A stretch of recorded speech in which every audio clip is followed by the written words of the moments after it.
When last we left our heroes, your navigation of the Lady of Pain's labyrinth continued. Your judgment was tested, your minds challenged, and endured physical hardship. And still, the clock ticked on with no immediate end in sight. Steadily growing wearier and wearier, with exhaustion creeping at the edges of your senses, and even gripping onto a few members of your party. And additionally, there was another troublesome ailment that seemed to cling to a handful of the wildcards as well. And still, you endured, finally reaching a room that seemed to go nowhere. However, after investigation, you came to find an electrifying way to open the path forward, and indeed found 3. One of which reunited you with Boone, who had nearly plummeted to his death as sacrifice in an earlier challenge. The remaining 2 paths now lead east and south, their trails identical before fog obscures your vision once more. With only your weariness to gauge the time, you know you've spent a handful of hours in here, and yet it begins to feel like days. Regardless, reunited, paths presented, and the lady in waiting. We begin tonight, but I will add a couple of reminders. Gord, you have 2 points of exhaustion. Hondo, you have 1 point of exhaustion and another thing. Boone, you have another thing. Alana, you have another thing. If you need refreshers as to what those things are, I can message you. And that's all your ailments. Yeah, I'll message. Checking my notes. What the fuck did I have? I'll message you privately what that is. As you guys decide, what do you want to do? Can you remind us physically where we are right now? Are we still in the lightning room? As of now, yeah. You guys have just reconnected. Hold on, I want to make sure I'm setting Scott the right thing. That's fine. So we just reconnected with Boone. You just reconnected Boone. You're still in this kind of now you can see it's like a crossroads room that you can see has an east, west, and south path. You came from the north, so it connects now in all ways. So you have all those options. However, you know the west path that Boone came down is a dead end. So there's nothing more to explore there unless you feel like going and jumping into a pit of blades. I hope that's not a permanent thing, by the way, because it sounds very bad. Just very bad. The thing I sent you? Yeah. I wouldn't worry about it. I'll remind Kev as well, just in case. Oh, man. And I will remind Alana. Those are the recaps as to what's wrong with your minds and bodies. What's the plan for those minds and bodies going forward? So we got 2 paths, east and south, you just said, right? I think we started down the south before. I can't remember. You can read that if you wanted to, but no, but I'm saying like we may as well. Someone made that decision. I think it might have been Allie. Be like, sure, this one, and then that's what we were like. Sure, we have no indication otherwise. Something else we need to fucking think about is we need at least to take a breather. Like, Alana just took a shit ton of damage. I get some of my shit back if I can sit for an hour. I don't think we're going to be able to sleep the whole night, but we're running on fumes. Yeah, I fell from a coffin into like a pit of blades. So I'm kind of hurt too. Yeah, you kind of look like shit. But Mr. Gord over there looks like he's half asleep already. If we take some more time, would he be even more tired, or? I mean, possibly, but honestly, if we just keep fucking going, I think that's going to run up to us a lot more than if we give ourselves an hour just to make sure we're not fucking dying. Yeah, you're right. I'll add How many thing. hours has it felt like, Kyle? Difficult to say. Because of the exhaustion, the kind of just the space that you're in, it's not, you have obviously no natural source of light. It doesn't feel natural at all. And you're just trying to rely on your literal body clock. But as you've been literally tested and pushed to your limits and exhausted and just messed with in all these other ways, you're even finding that difficult to trust. I will let you go ahead and make a survival check, though, if you want to try and, basically internally justify what what you Sure. think is right. And as you're doing that, I will just also add in to the point of taking a short rest. Scott made a point about exhaustion. Exhaustion is absolutely a threat here. However, if you were to take a short rest, there will be an exhaustion check you'll need to make because it's just more time. Obviously, basically every hour you push, you would be making checks or saves. However, I will give you the opportunity if you wanted to try and buff against that check because you're taking a short rest. You would be able to use buffs. You'd be able to do things to preemptively try and save yourselves. Whereas if I was asking for it kind of out of pocket, just like as you're walking along, you have no way to prep. So if you wanted to, I would allow buffs or advantages, whatever you guys have in your kit. Speaking of that, like I could bless some people. Kyle, would you be okay with that? Like if I had bless up for someone during? What's the duration? Yeah, that's the thing. It doesn't last long. It only lasts a minute. I'd say look for like a 10-minute thing just to cover a bigger span of time, or burn more than one. I also have, if you're just near me, you get I think +3. Yeah. If each of you laid your head on my knee and I just pet your foreheads while we're resting. I'm not gonna do that. I'll sit there. I'm just saying, it's very common. Good. Kyle, sorry, what roll did you say that was? Survival. It's 17 total, but okay. You are able to kind of push past the mental weirdness of this place and just trust what your body is telling you. And you gauge, you've been here 2 to 3 hours, maybe a little longer. It's roughly what you would gauge to be like a 3 to 4 in the morning, maybe even a little bit later. That would be your best guess.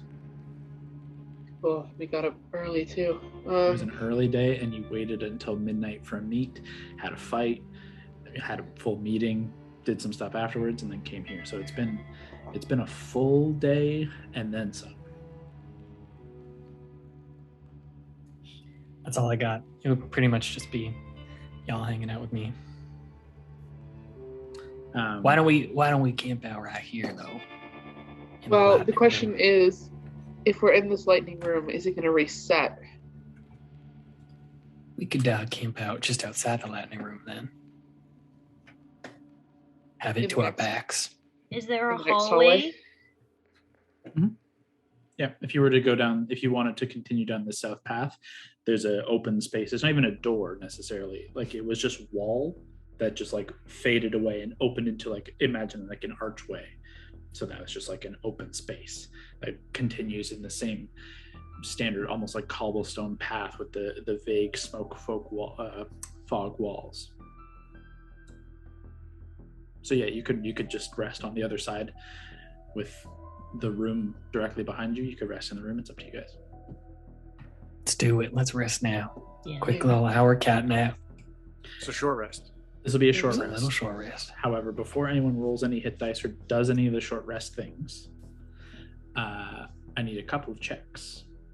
Oh my. Ooh, right. We'll go ahead first for the exhaustion roll. So a Constitution saving throw all around, and if you want to use any buffs, everyone will get the +3 from Boone's aura. Yep. Within 10 feet of me. Oh man. Rondo, that was not good. On save? Constitution, right? Constitution saving throw. Okay, so Come on now. What do we got? So I got God damn. plus. Did you say 3 for Boone? Yeah, it ain't gonna help you, son. So 9 total. That is a fail. That's another point of exhaustion to Hondo. I got a 7. I think that's my first point. A 7 total. Yes, sir. Then, yeah, that's a point for Boone. I also rolled a 1. What's level 1 exhaustion? Let's just take a peek. Disadvantage on ability checks. That's right. I got Hondo has 24. his speed halved. It's not great. Allie, Mary, Gord. I rolled a 15, but plus the 3, so 18. 18. That's a success in this case. A lot. Over 20. You're fine then. And Gord, what did you end up with? Is this perception? No, this is a Constitution saving throw. Sorry. 12. In this case, unfortunately, that is a failure, given the extent. That is another point for Gord. Shit, how many is that? 3. Oh, fuck. That's speed is halved, right? Speed have disadvantage on ability checks, disadvantage on attack rolls, and saves. We have the bag of holding. I thought Yeah. I slung it over Allie's shoulder, right? Yeah. It might be worth busting out the carpet for Gord. Ooh, okay. Now, hold on. One question. Gord, was that with the +3 from Boone? Or was that just your dice? No, it's just what I rolled. So what did you roll again? Do you remember? 12. So with that, a 15 is a success. So you're only at 2 points.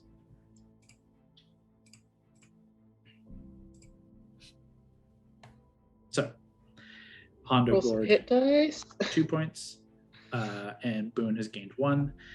You can now go through the process of rolling your hit dice and doing any of your short rest. I thought that was my first exhaustion.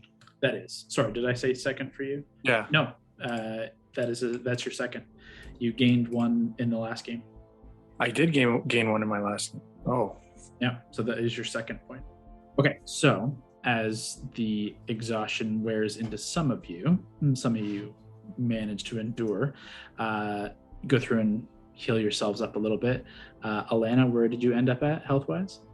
I was 69, Nice. and I'm Nice. back up to 210. Awesome. Boone, where'd you end up? I didn't roll great. So I've maxed out all my hit dice, and now I'm at 77 out of 116. Okay. Hondo, did you end up? After taking in a few more dice than I expected, I am now at 113 out of 133. Okay. That's Okay. still pretty good, actually. That's a really That's good. Mary, I'm at the full 172. nice. Brag. Still with hit dice to spare or no? Yeah, I only used 4. Wow. I have not taken that much damage in these fights. I've just been very lucky. Why don't you fall from a coffin? See how much damage you take. It might be ahead. And Gord, what are you at? I'm at full. Nice. I was only at 98 out of 110, so. Yeah. Well, this is a key point. Mary and Gord were the ones who weren't in the initial fight at the beginning of the day on the bridge. So you guys saved yourselves one Oh, full fuck. encounter, Yeah. and clearly that's paid off. But it was worth it. That was really fun. Yeah. No, it's. This is not me shaming. This is just pointing out fact. I'm Moving guy's forward. face off in that fight. Same day. Same day. Everyone. Same day. IRL, it's been like 3 months, guys. It's fine. Yeah. It's been a long time. Nothing like the abyss, though. You're in the abyss. Over this hour, you notice nothing really changes. The room behind you is silent. The path ahead of you, nothing changes. Though, even in your rest, even though you're focusing inwards, you're still a very perceptive crew. And every now and again, individually, over the hour, you all feel this moment of being watched. The hair on the back of your neck suddenly stands and you turn to look into the fog. And every now and again, there's a moment where you think you catch something in there, like an eye or a shift of movement or something. Nothing comes of it. And for the hour, still tired, though rejuvenated a little bit, catching your breath, dusting off some of the soot, cleaning up some of the blood. Need everyone to make a wisdom saving throw. Oh, boy. Again, You're with the within 10 feet. +3, everyone would still be within range of Boone's paladin aura. So +3 across whatever you roll.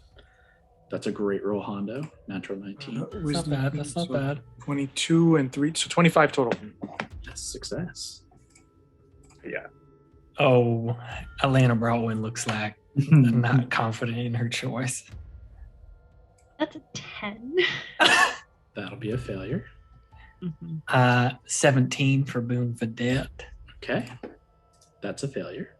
Damn it! Fuck, I felt so confident. Damn it. Mary?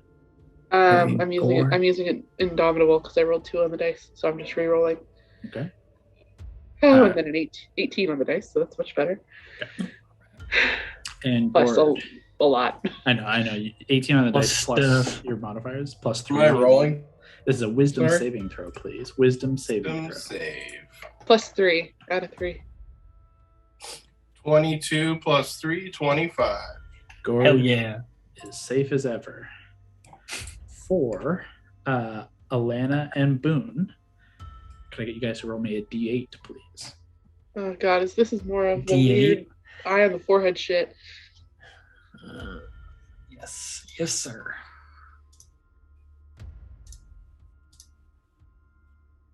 That's a 4 for me. Trois for me, which is French for 3 for our American listeners. Okay. Coming at you silently. God. Messaging. So afraid. Alana sent to you. And Goddamn. It's always fun when Kyle writes these tables when I'm in the same room and I just hear him laughing to himself or going, oh, that's bad, and then doing it anyway. sorry, Scott, you said 3? Yes. Okay. Let's get you.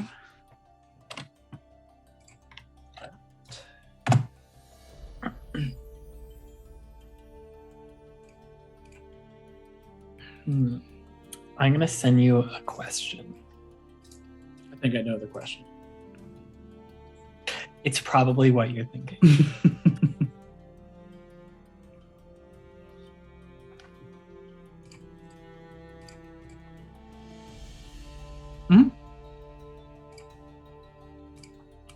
That's your call.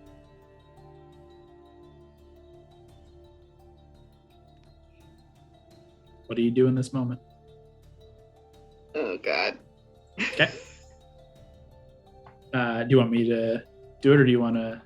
Ooh, can I? Sure. Yeah.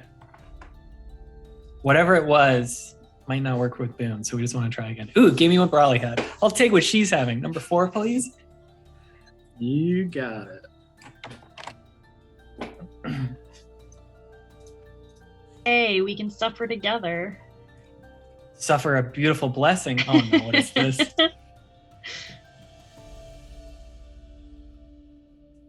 Great. Cool. I have an idea. Well, Mhm. Can I do it? Go ahead. What are you thinking? So we've seen what we think is eyes, correct? You at least feel like someone watching, something watching. You being a very perceptive figure, you just get that sense of being watched. So would I be able to use True Strike and gain insight into their defenses? That's not so much If that I like think you can. I mean, if you want to try and throw an attack when you notice, because of your high passive perception, I'll give you the chance to try and make a strike and see what happens if you want to try. No, this is my my cantrip, True Strike. That just gives you. It's a spell that you cast on yourself to give yourself advantage on an attack. But I'd have to point it at a target in range. So what I'm saying is, if I point it where I think the thing is, if it works, it would give me insight. If it doesn't work, means nothing's there. Correct? You can certainly try. What is insight? You could. I mean, if you want to give it a shot. Okay, so where I think I sensed or saw, I will point there, and do I get a reading? Okay. We're gonna have you go ahead and make an insight check with advantage. Ooh, boy. All right, let's see. So that's a 5. Okay. My insight is +5, so 10. You have But you said I have advantage. advantage, right? Yep. So second roll, again a 5. Don't know how that happened. A 10 total. The moment happens so fast that, like, to kind of get the incantation off to try and gather that further information, by the time the incantation is finished, it's already gone. And even before you got like halfway, it's more a sense than it is seeing something. You know how, like, out of the peripheral of your vision, you could swear something just moved, and you turn your head and there's nothing there, and you're in a room alone. There's been nobody in here for days. And yet it felt very real. Felt very possible. That's exactly what it feels like. Okay.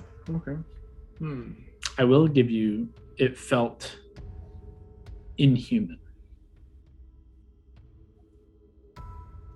I'm going to tell that to everyone.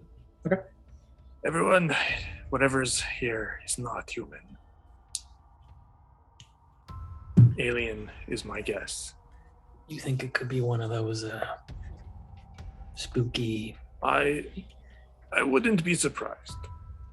I mean, I'm not surprised in general. There's a giant mountain of a woman god staring down at us. I'm not really surprised if she has some of those devas. Apparently they've been watching us the whole fucking time we've been in the city, so trying to evaluate? I don't fucking know. Listen, guys, I'm feeling worse and worse the longer we stay in here, so we should hurry up and get a mosey. I agree. So, Keep going. south? Yeah, Yep. keep Okay. going south. Do you guys want to maintain your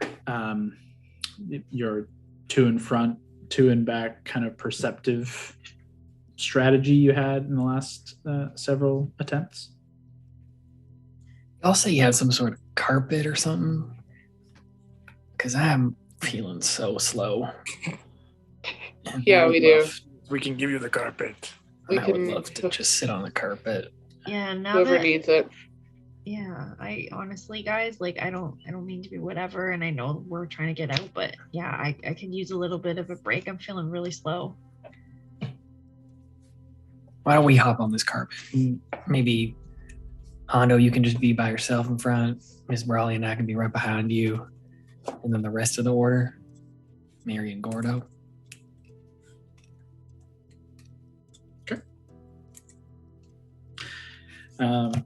It's easy enough to fit the carpet in the space provided.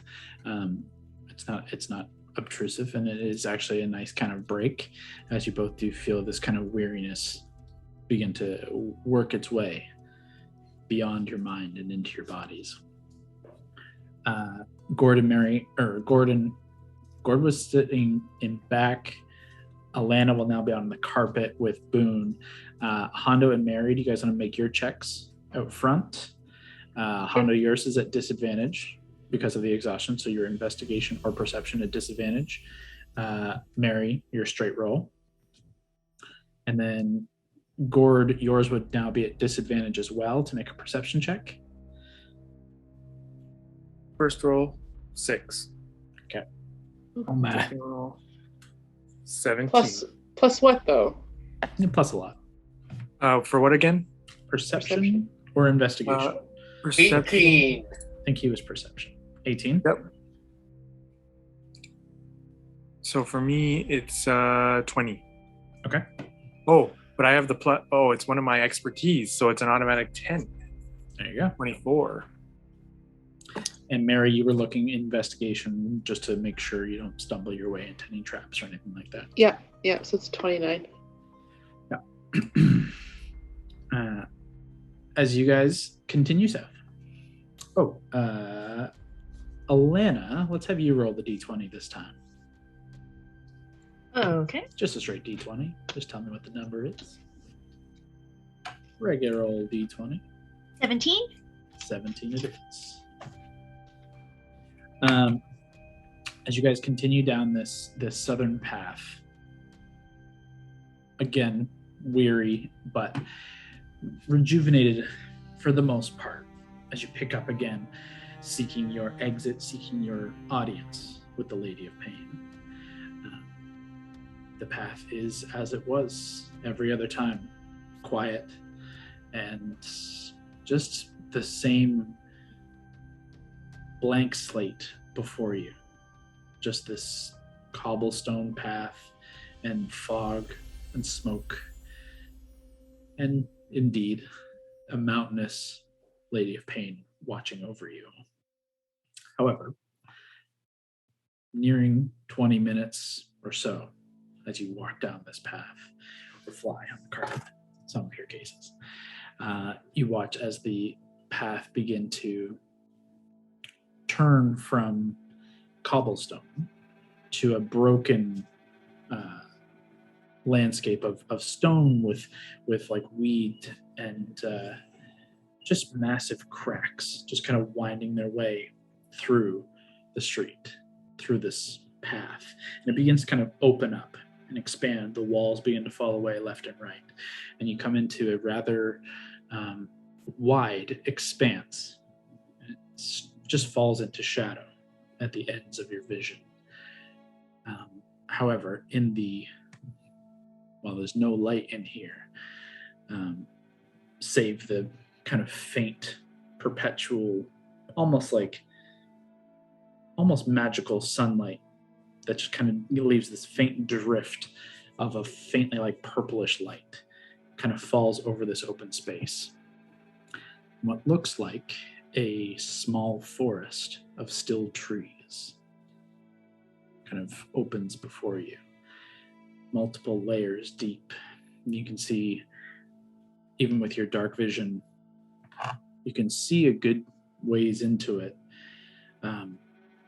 but there are multiple layers, and you can see some further on, just these kind of jagged branches just poking into the ominous fog. And as you're maybe 30 feet from the closest one, as you just kind of come in here, but most of you have dark vision, if not all of you, you notice these trees don't appear to be made of wood and leaf, and nor are they moving. They're rigidly still.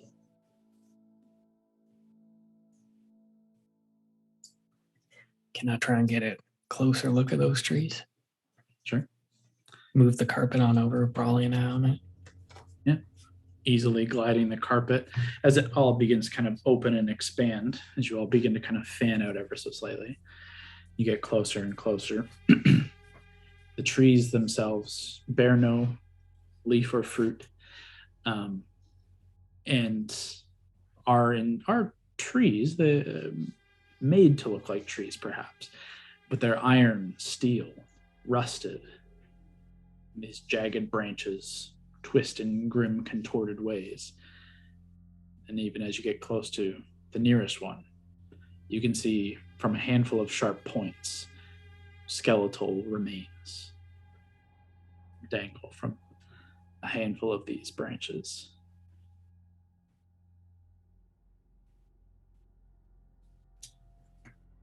Let's be real careful as we walk or move through this. Ask for a point of clarification, Kyle. When you say skeletons dangle, like as if they've been impaled by these trees, or like hanging? Yeah, you can only see bits and pieces. You don't see full skeletons, but you do see like a skull at the tip of one of the branches, where the branch pokes out through the eye and the jaw is gone and just kind of hangs. You do see some like a rib cage kind of caught up amongst a jagged claw of branches. It looks like caught within, less hanging. What was that, Kevin? No, I didn't say anything. Okay, sorry, I thought you started. But I'm thinking. Does it look like we'll have to move through the forest to keep going? Yeah, there doesn't appear to be any left, right, immediate path to follow. It's just kind of now you've walked into this expanse of trees, or what makeshift trees they are. I want to try something. True Strack. I'm going to stab one of the trees. If they're living, they will react. If they're living, they will murder you. We'll find out. Go ahead and make an attack roll. Are you stabbing or are you throwing? This is a very important distinction. Oh no, I'm That's gonna stab it. All right. Walk up to it. All Fucking right. stab this blade tree. Pretty good. Yeah. 18. Plus whispers bonuses. Yeah, you're 30 something. This is what you roll high on. This is the good shit. Easy enough. The tree is unmoving, though it's metallic bark or metallic trunk. As you strike in, Whisper does embed into the trunk by maybe a quarter of an inch. You strike it hard and you strike it well. And where it does, you hear that just this grinding sound of two pieces of metal just and it echoes out amongst the forest. And you're not sure if it's just the echo, but it just seems to get distorted as it continues, as if more metal is bending and snapping and breaking and twisting. Just that high-pitched whine of metal shifting against its will. And it just kind of just echoes faintly for a minute before fading. These are not real trees. What gave it away? The fact that they're made out of metal? You never know. Who knows if any shit here's real? Is there any path through here, or did I miss that? Like places where it looks like people have walked through? Is it like very windy? We might get lost here, or you can make investigation or perception if you wish. that's going to be an investigation. I did not roll great. 22. If we need to, we should reanimate one of the skeletons and they could tell us more. Can That's you do cool. that? Do you have the ability to do that? Can I you thought Gord reanimate? did. Gordo. When he Only was Gordon kind of does. evil. Like, Your friend was evil? yeah, it was a whole thing. Stressful. The Mary, Asmodeus was involved. you call this out over your shoulder as you're kind of low to the ground looking for a path. And indeed, there does seem to be a faintly winding bit of the cobblestone path that you were on that does continue through here, but the ground, there's a marked difference between these, the like natural stone that these other trees are kind of coming up out of, and this faint laid path that is long overgrown and broken and twisted. But you can see there is a path to follow.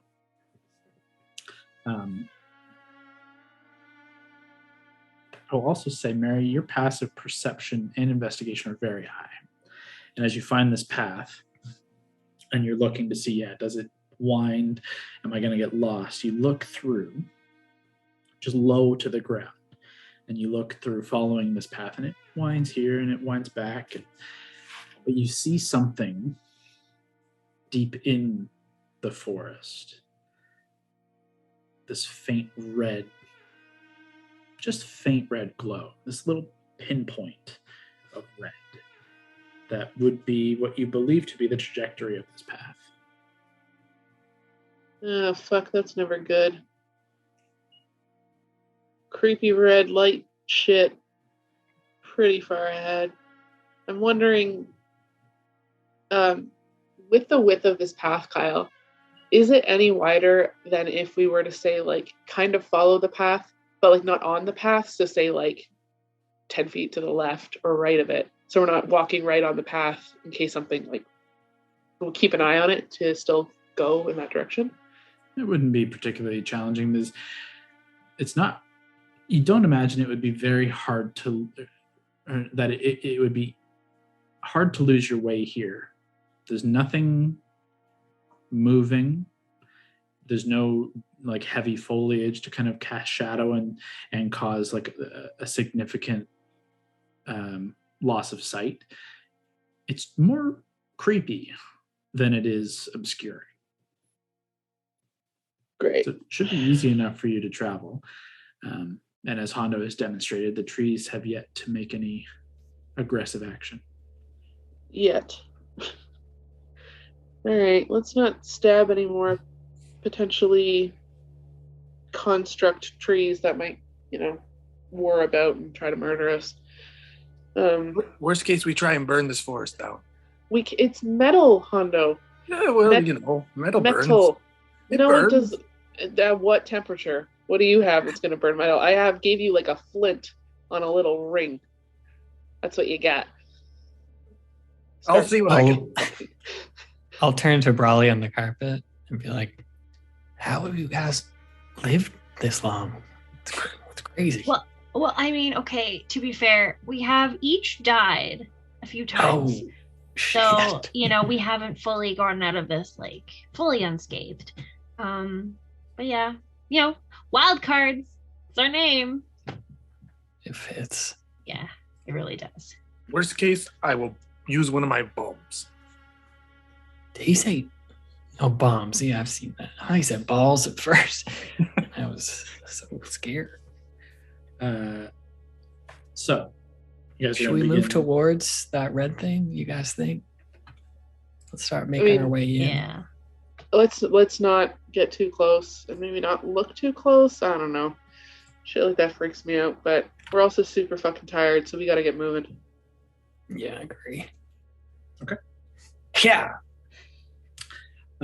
As you continue down, not on this path, but following the path visually through this dead forest, but never living forest.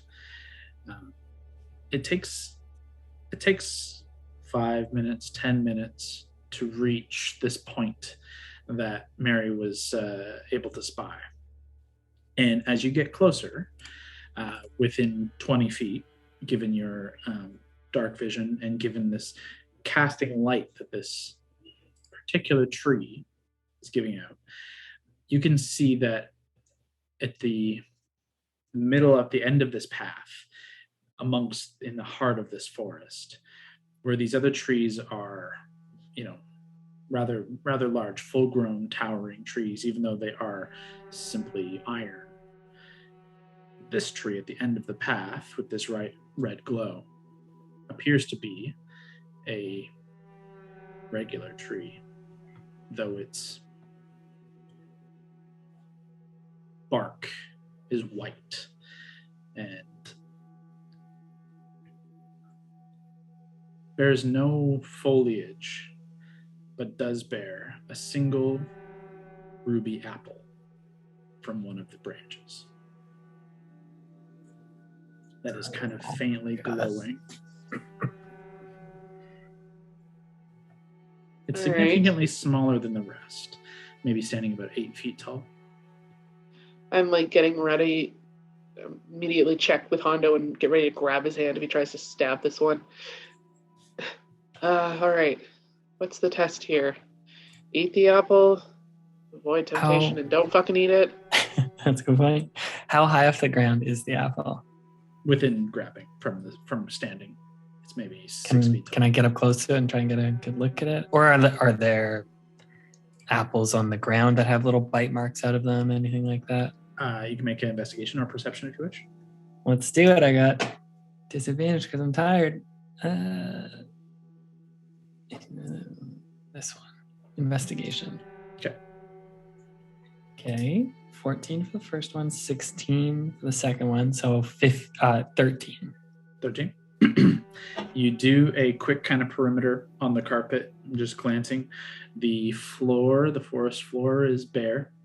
You see no sign of any other, one bite out apples or any cores. And at best look at this apple, it looks like a regular apple, though it is casting this odd glow, which is, that is odd. I don't have any spells for this. features.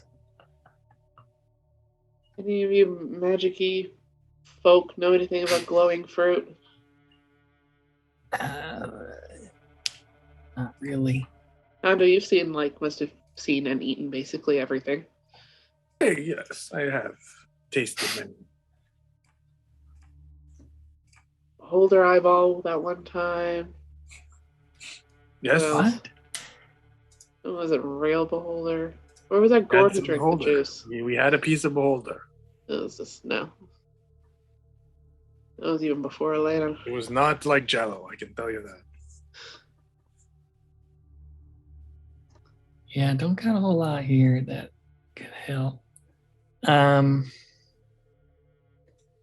think we might have to do something with this apple.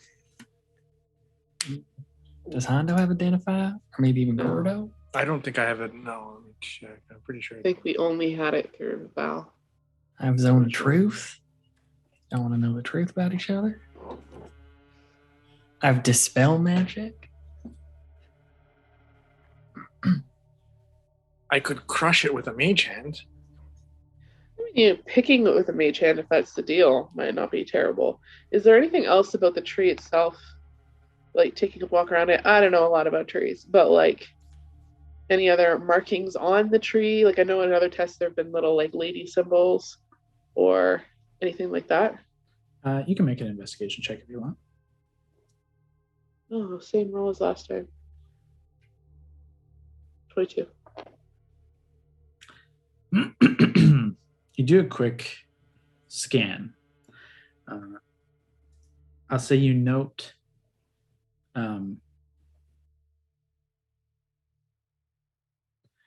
are no signs, there are no markings, and what could potentially be cut marks, could be natural, it could be it could have been a blade of some kind, but it's too difficult to tell.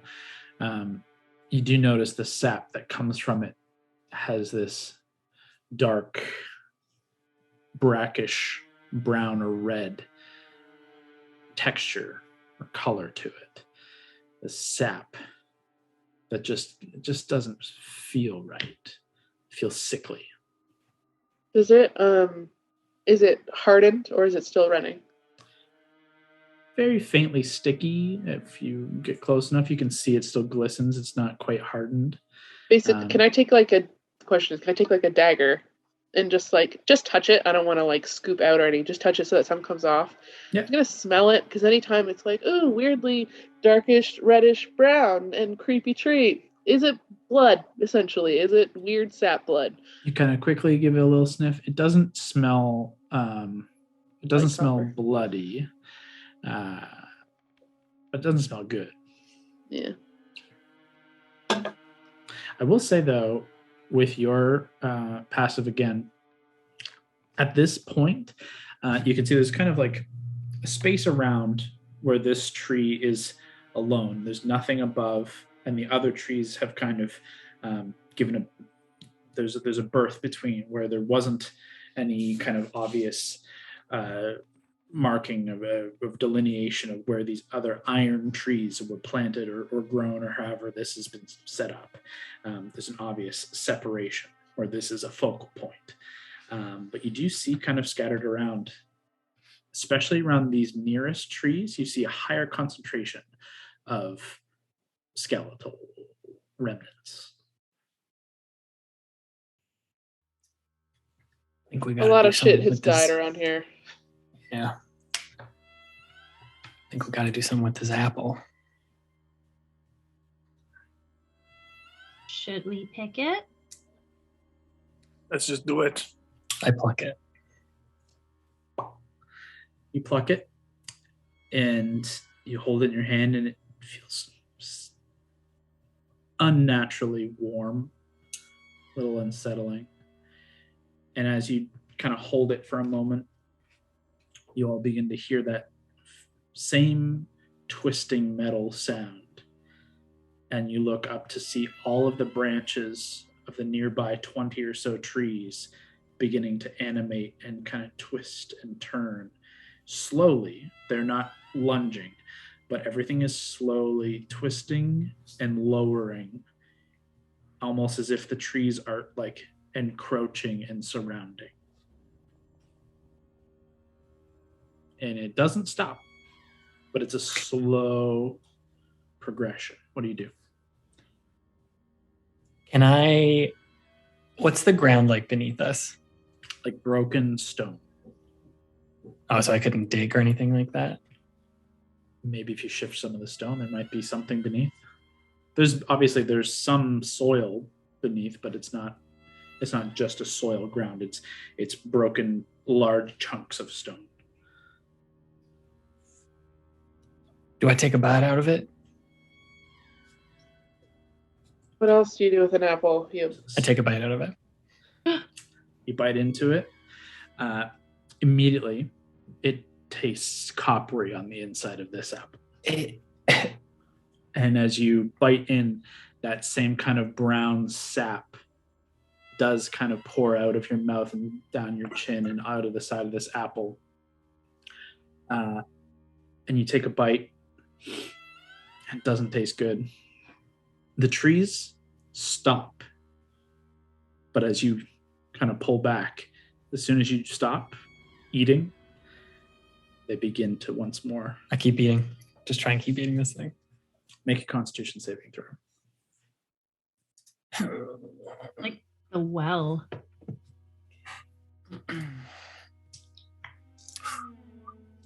Natural 20. Do I have any disadvantage here? I don't think on saving throws, right? Okay. Unless you have 3 points. No. You are not poisoned by the apple. Okay.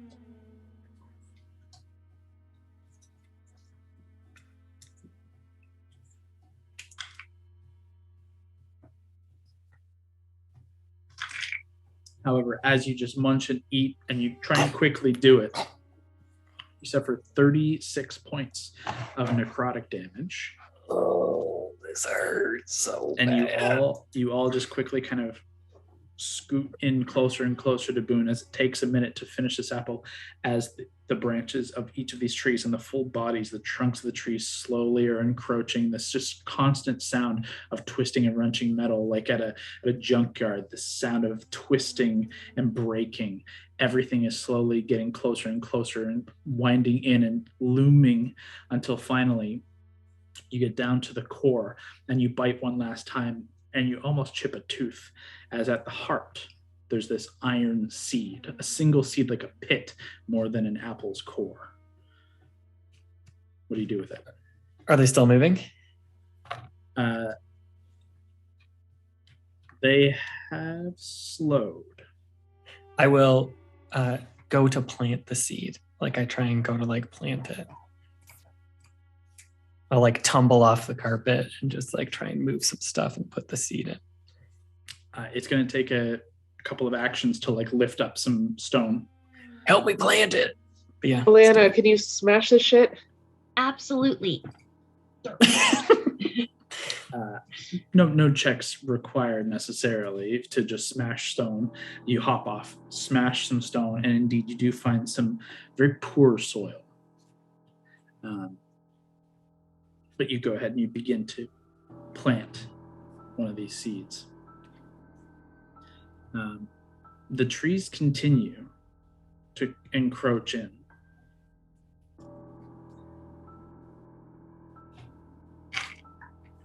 Water? No. Blood. Blood. It's iron, right? You feed iron with blood? I'll like pull a dagger through my finger. Pretty fucking cool. Nice.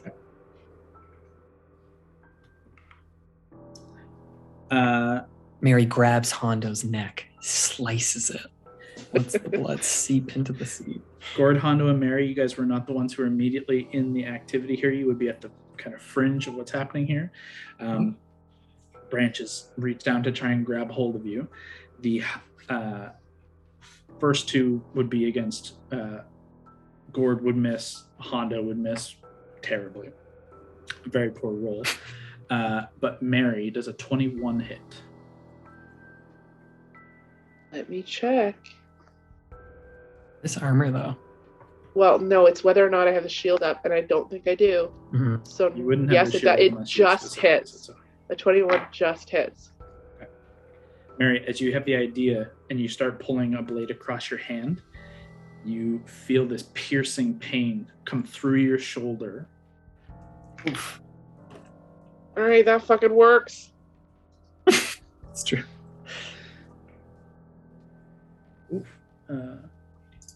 It's more intense. 22 points of piercing damage as you are lifted from your feet and like hoisted up by this spike under your shoulder and lifted.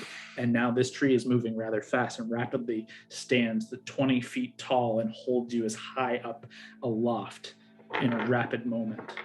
You are restrained by this branch shit. that begins to kind of bend in and like go to like hold you. Don't bleed on the fucking seed. The rest of you, what are you doing? Yeah, if I have a moment, I'll take part of the glaive, run my hand across it, and then like squeeze my fist and try and get blood onto the seed where we planted it. Okay. You watch as immediately as the blood begins to like pour down and fall and spatter onto this newly dug kind of space and this newly planted seed, immediately it just like disappears into the soil, like it's absorbed into the soil, and you have to kind of move and shift as you feel the ground shifting and quaking. To your left, the tree that once bore this fruit bursts into flame. I need Alana and Boone to make dexterity saving throws. What is going on? Which one is that? It's either 13 or a 1. Let me check what it says here. Okay, it's a 13. So it is 15. 15 success. I have resistant to fire if it does fire damage too. Good to know. Alana, dex save. That's a 4. Okay. It's not terrible. However, you do suffer, actually, it's not that great either, 17 points of fire damage. Boone, you are able to kind of like, you pull up your arm and with your natural resistance and your quick moving, you're able to just kind of pull away from the flame. But Alana, that this like slowed movement and this almost like slowed mental speed as well as physical speed, just this blast of flame, you're just too close. And you watch as rapidly a sprout begins to very rapidly and grow into a small sapling. And you're watching as from this newly planted iron seed, another one of these trees rapidly grows as the other is falling and burning away. In the interim, Hondo and Gord, you're about to get attacked once more. Miss against Gord, however, Hondo, that's a 21 to hit Hondo. Fuck him up. That hits you? Okay. Get him, tree. But I have fire resistance, I think. This is not going to be fire.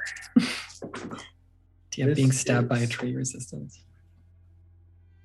15 points of piercing damage to you as a branch swoops low and sweeps down across and gets in the calf and scoops up from your calf, pierces through and hoists you up from your calf.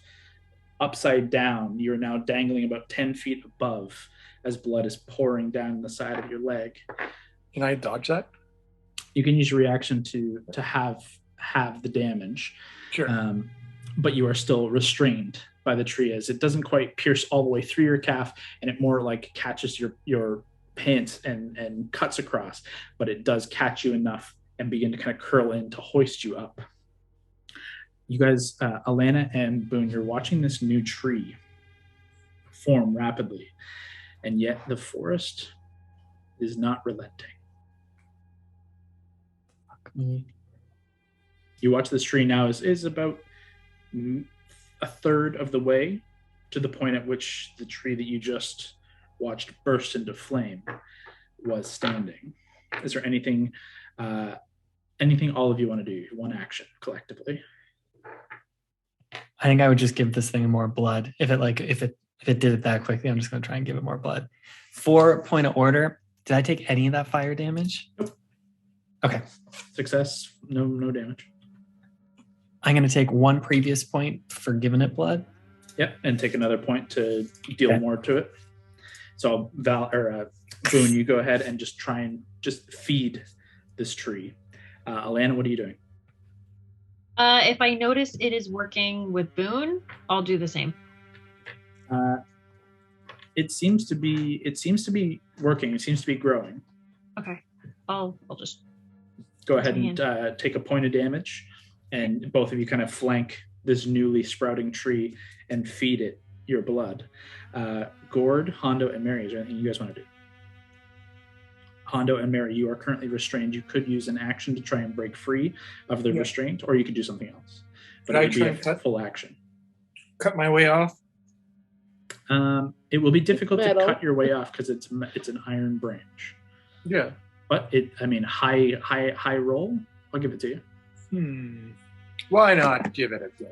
Okay. Mary? I'm going to just try to old-fashioned unstab myself off this tree. Just hoist yourself off. Go ahead. Yep. This will be athletics or acrobatics, your choice. For both of us? No, Hondo, yours is just an attack roll. If you're trying to just cut this branch, you have to make an attack roll.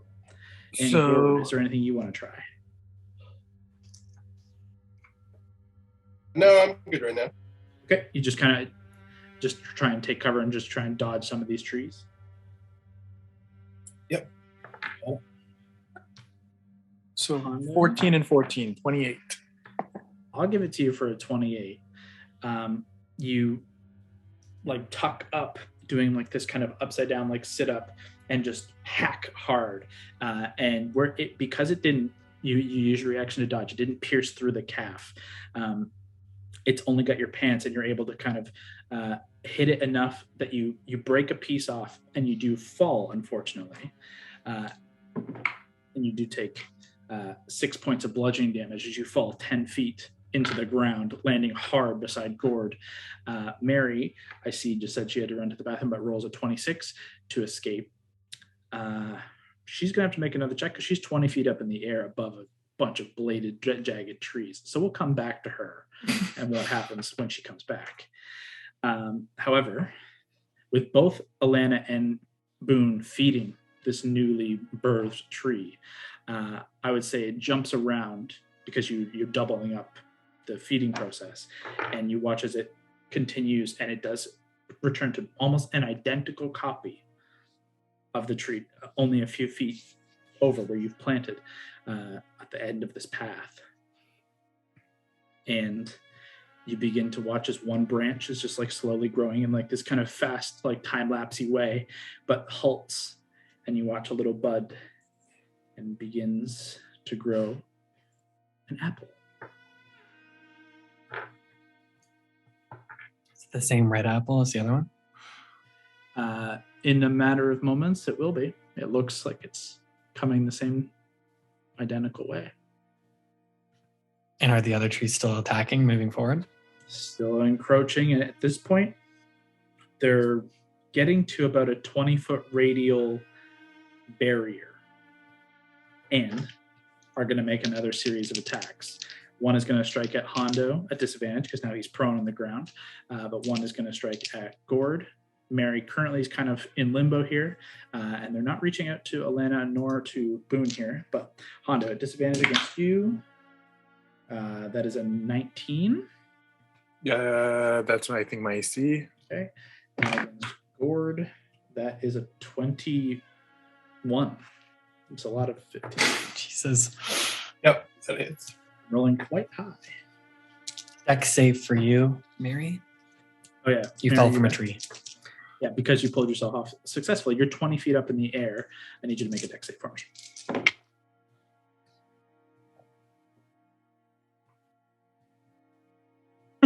It's real bad. Both Hondo and Gord, both of you take 16 points of piercing damage. So 19 was the lowest roll? Yeah. 16 points of poison damage, or piercing damage. and both of you are just hoisted and lifted 10 feet, 15 feet up into the branches. As Mary, you rolled 10 total. Yeah, that's not going to cut it in this case. Can I have 2 or not again? Yep. In theory, it's another round. It's another reaction. Mary, you take 15 points of bludgeoning and piercing damage as you come down, or slashing, as you come down and you're cut and you toss and you spun and you land hard prone on the ground. The wind is knocked out of you. You will not have an action this round as a result of falling hard into the ground. As we come back to this round, Alana and Boone, what are you doing? Boone, what do you think we should do? So Mary, just because you missed it, maybe in your bathroom, tree's back to full height after we gave it blood. It's made an identical apple. There's like another brand new apple waiting. And at this point, it immediately is. It's full. It's identical, and it begins to kind of just like this faint kind of ruby glow. At this point, yeah, you guys watch the trees slow and stop.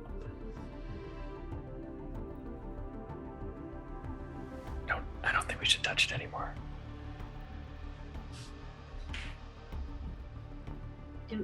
Do we just walk away? Let's see. Let's wait entirely. Let's not pluck it this time. Let's just see what happens. See if they let our friends go. They don't seem to be. I mean, you're still pinned, Gord and Hondo. You're still, because of the nature of the bladed branches, but you don't seem to be. It doesn't seem to be like curling in to try and hold you tight. It just seems to have been left, and you're just dangling from wherever you are, about 10 to 15 feet above the ground and above more of these branches. But a moment passes, and the forest, the echo of twisting, jagged metal dies down to what seems to be no change. Could I go up to the tree holding Hondo? And because he's still trapped up there, right? At least for the time being. Could I slice my hand again and press it to like the roots of the tree, like near the tree of that one? You take a point of damage. Yep. And you put your hand down towards the base of the tree. You pull your hand away, and there's just a smear of blood on the metal. I wondered if they like all needed a fruit or something. Hondo, or can you try and like shimmy out of there? Try. It's pretty tight. So many jokes, I'll just let it go. Would it be like a deck save to escape there, Kyle? Sorry, I was reading something. If you want to Just trying to escape, pull yourself free, it's an athletics or acrobatics check for both Gordon and Hondo. So it's a 7 roll, and acrobatics plus 11, 18. Easy enough to pull yourself free. And now that everything has stopped moving, you're able to kind of drop down safely or climb down safely and receive no further damage. Gord, athletics or acrobatics for you as well to try and pull yourself free. Mary, at this point, you've caught your breath. Yeah. Okay. Is there anything in the ashes? Fire tree. So smart. Maybe that's it. Can we go to the ashes of that other tree? You go ahead and make an investigation check. Why is it me? Why couldn't it be the person who said it? No, it's just she's laying prone on the ground. 20 feet away. It's not going to be good. You're at disadvantage as well. Just keep that in mind. Yeah. 3. Ugh. You're just kind of sifting through and just covered in ash. It's my hands. Ash is burning in your cut hands. Multiple cuts are cut across. It doesn't seem to be anything. Well, we know how to stop it if it happens again, but do you think we're supposed to run with the fruit or something? I don't know. Are these... I think the question is, are these other iron trees here to protect this one? Or are they something completely different? Guess the seed was iron. There's no other like plant life, right, Kyle? Doesn't look like it. There's like weeds and grass in the ground. Okay, but it's not like anywhere where there's an iron tree is like completely devoid of any life. No. Okay. They didn't attack us till we touched it. And then when we planted it and started to feed it blood, they seemed to slow their roll. Yeah, maybe they were trying to protect it, or as long as you made sure that you planted a new one, then what the fuck is the test? Is there any other? You said there's more bodies around. Are there any that look like more recent than others? Maybe give us some clues, or Is there any plant life we can talk to? There's some grass and weeds, very faintly, that are kind of growing up through the broken ground, though nothing extensive in the one tree, obviously. Mary, if you want to go ahead and make a medicine check on some of these other bodies, you can see if there's anything that is more recent. It's not very good. It's 12, I think. Double check. 11, even worse.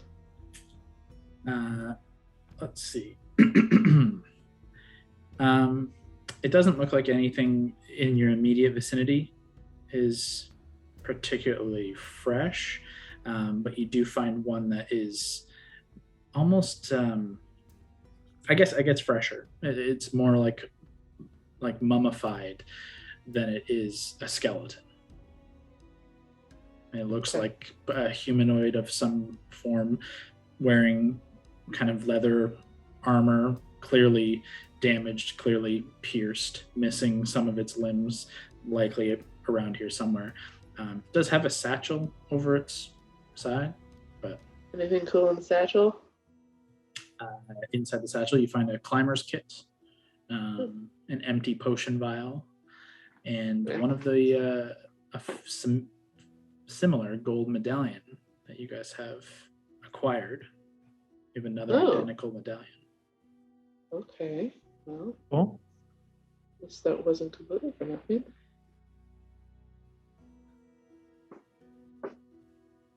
And a climber's kit. it really sucked to eat it, by the way. It was awful. Maybe we're not supposed to.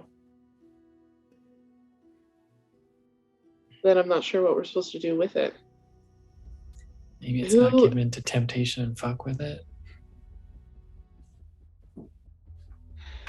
What? Oh, I should have thought about this with the last tree. Back to the question of, are the trees protecting it or protecting something else? So there were slashes on the white tree, the previous one. Wonder if they're from the other trees. This one doesn't have any of that sap yet, does it? No, it's fresh.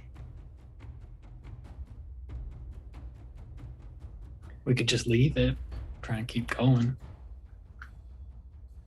Maybe we encounter something that we realize we're supposed to bring the seed, or supposed to bring the whole apple. Well, then that's the question. Do we bring The apple the may fucking have apple? value later on. As soon as I plucked it, the tree started moving at us, though. So what if we pluck it and run? We could, There's a except lot of trees. Miss Brawley and I even think Mr. Gordon are real slow right now. We can always come back for it. Yeah. We're not gonna come back for it. Gotta get We moving. might have to. My offer to blow this forest up remains. As with every forest we ever encounter, if you have a good way to do that and not get us all murdered by the probably hundreds of trees in this grove. Why was the seed iron? Well, the trees are metal too, right? This one's not, though. This tree isn't. Oh, like every other tree's iron, but this one's like a birchy wood. So why is this? I thought as soon as you're going to plant that iron seed, I'm like, okay, it's going to be another iron tree. That's where they came from. But it's not. It's a new one. I had to feed it blood to grow. It was almost like it took the blood and put it in the apple. Like when I was tasting it, did it taste coppery? Yep. Just tasted gross AF. It tasted like rotten apple. Tastes like rotten apple. Maybe we should try saliva. What if it tasted like rot? What if the problem is this tree's rotting? There's something wrong with it. You have to fix it. Like a potion? Like a infection? Or like a healing potion? I don't know. This tree's the rotten apple. I really had nothing else behind that thought. That was it. When you bit the apple, did it look diseased and rotten inside? Or did it look like a clean apple with like a clean seed inside? No, it was gross. It looked fine from the exterior, and then you bit into it, and it wasn't like completely brown mush, but it was like severely bruised. Or like, you know, where they get like woody because they're super old, nasty, dry, red delicious. I don't know of any way to purge illness. I don't know. Who fucking knows? I just don't understand why it's a iron seed in a not iron tree. I first thought was great. It's gonna be a new iron tree. That's interesting. But that wasn't it. Let me see what I got in the old toolkit. Can I use Divine Sense? You can? Yeah, I'll do it. As an action, you can detect good and evil. Till the end of your next turn, you can sense anything affected by the hollow spell under the location of flesh, feet, undead within 60 feet.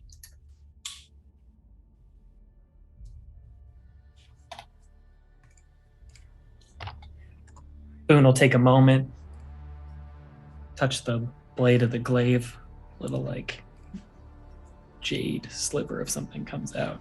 You'll kind of just focus on it and it'll go like and scatter.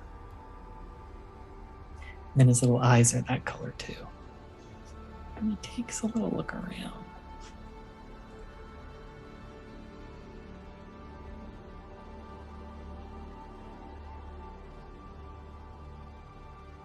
Love Kyle's like puzzled DM. You know, he's like, Just looking for specifics. yeah, that's interesting. You cast out your divine sense, and you do see this kind of film kind of change over this forest. You detect no sign of the creature types, no undead, no aberration, undead, infernal, any of that. And you don't detect the classical hallow or unhallowed ground. But there is evil at the heart of this ground. There is a corruption. So almost like Seems it to needs be a pyramid. centered here. Can I go for another Hail Mary? I'll relay that. Kind of feels like there's corruption that's centered right here. Like here where we planted the seed, or here generally in this area? It's hard to say. It's a rather large radius, but this position seems to be the heart of it. You can't say this right where this tree is, but this pretty wide radius of where the path ended and these trees have been, and you're standing now.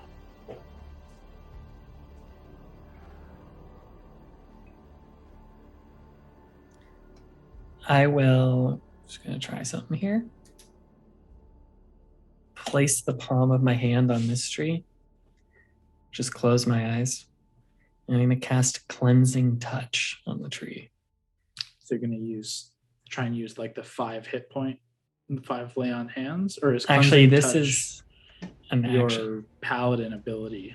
That's right. It's not a You can use your spell. action to end one spell on yourself or one willing creature that you touch 3 times per long rest. To end a spell or effect. It just says spell. Okay. And one spell on yourself or one willing creature. All right, will- you use this on me, right? Mm-hmm. But we got lucky with like a natural Finagle it. 20 there. Yeah. I will say, you try it, but as soon as you go to like, it's not necessarily an incantation. It's like a element of your oath coming through and trying to purge evil. It is not that it doesn't work, but it's that it's not a creature. Mm-hmm. So it like doesn't apply. What Though else we got? it's a wise idea. Just there's a particular reason why it doesn't work on areas. Cutie little trees. Yeah, it has to be on your party members.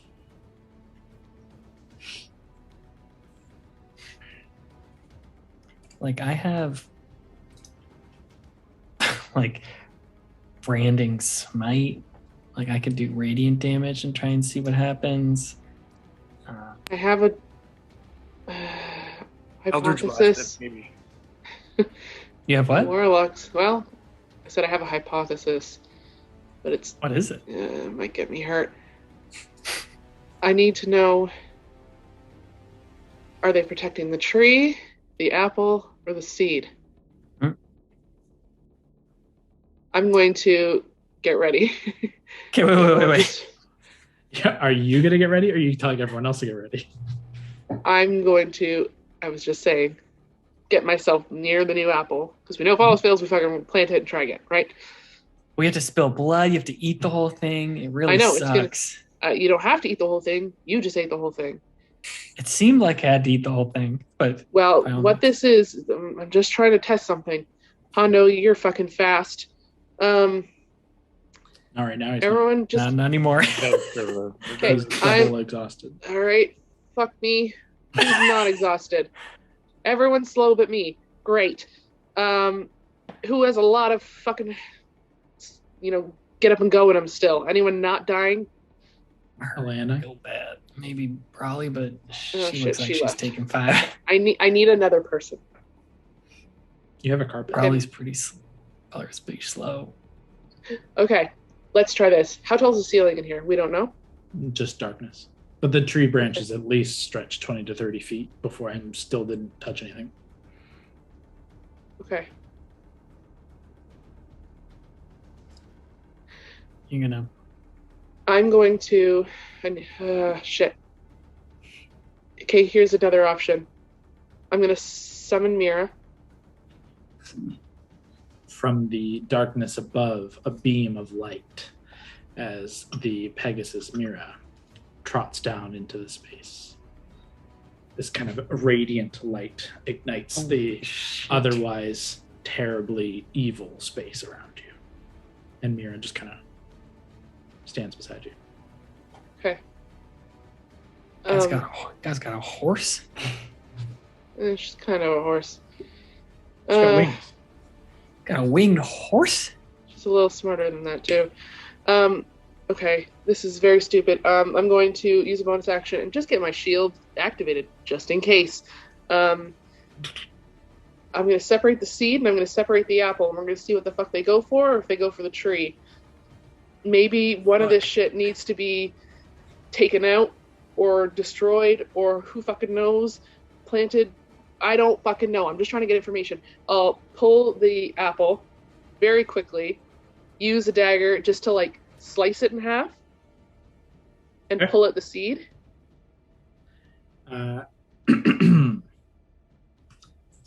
Go ahead and make a strength check. Natural 20. That'll do it. These rolls. Your plan is hinged on speed. Yeah. So immediately you pluck and you begin carving into the apple, knowing you're going for the seed.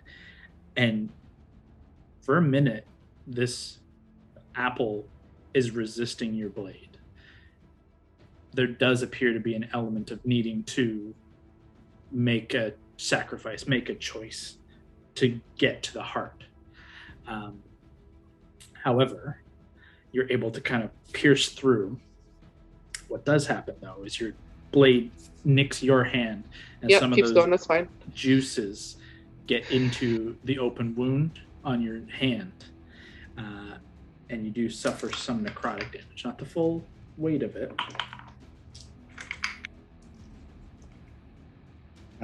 You do suffer, like immediate, almost like acid, 17 points of necrotic damage.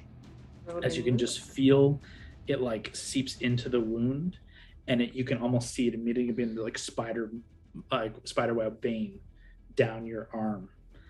But you pry open and pluck the seed. Okay, I'm going to toss the remaining apple to Mira, or hand it off to her, and just say, go. Which direction do you point? In this area, you said there's not as many trees above us, right? It's relatively open in the sky. So there's about a 10-foot kind of radius that is pretty much cleared. The trees have never encroached on this space. So yeah, you have about a 10-foot, 20-foot circumference area that she can fly up and fly around. Okay. Just straight up. Okay. She just takes off. Okay, and then I am going to... Yep. I'm going to take the dodge action and just start, like, I can't, obviously she's going straight up, so not opposite direction, but I want to get at least 10 feet away from, which is I know towards all the other trees, this tree. And I want to see if they go for me, if they go for her, or if they go for the tree, where everyone else is. Okay. Everyone else, are you just huddling close to the new tree? What are you doing? I'm just trying to stay away from those blades. Okay. Take the dodge action. Take the defense dodge action. Yeah, I'm taking cover. So the four of you remain pulled in tight to this space. And you all do watch as the iron tree, this forest, encroaches slowly, ever closely, and Mary just begins darting. I'll just say you go back the way you came. Just heading off back to the north, and you're just sprinting and doing your best now to just dodge and move and bob and weave. They focus heavily on you. Branches immediately like slamming into the ground, trying to now make heavy strikes into you at disadvantage. But there are going to be 3 that immediately are going to try and take you in the first round. Yeah. Terrible 11. Nope. 11. Not bad, but only an 18 total. Nope. And those first 3 immediately just like heavily striking, like one across, one deep down into the ground, and another just like quickly trying to like scoop down and grab you by the shoulder again. What are you doing? Okay. They want the seed. I took necrotic damage from the apple. Has anyone got radiant? Scott, did you say you had radiant? I got radiant. What if we hit the seed with radiant? I could try. If it's okay, so I'll get back to them now that I have the answer to my question. 3 more attacks at you. Same thing. Take the dodge action. Circle around, continuing the dodge action. Begin running back. 3 attacks. I shit you not, both natural 19s. Oof. For a total of 25. Okay.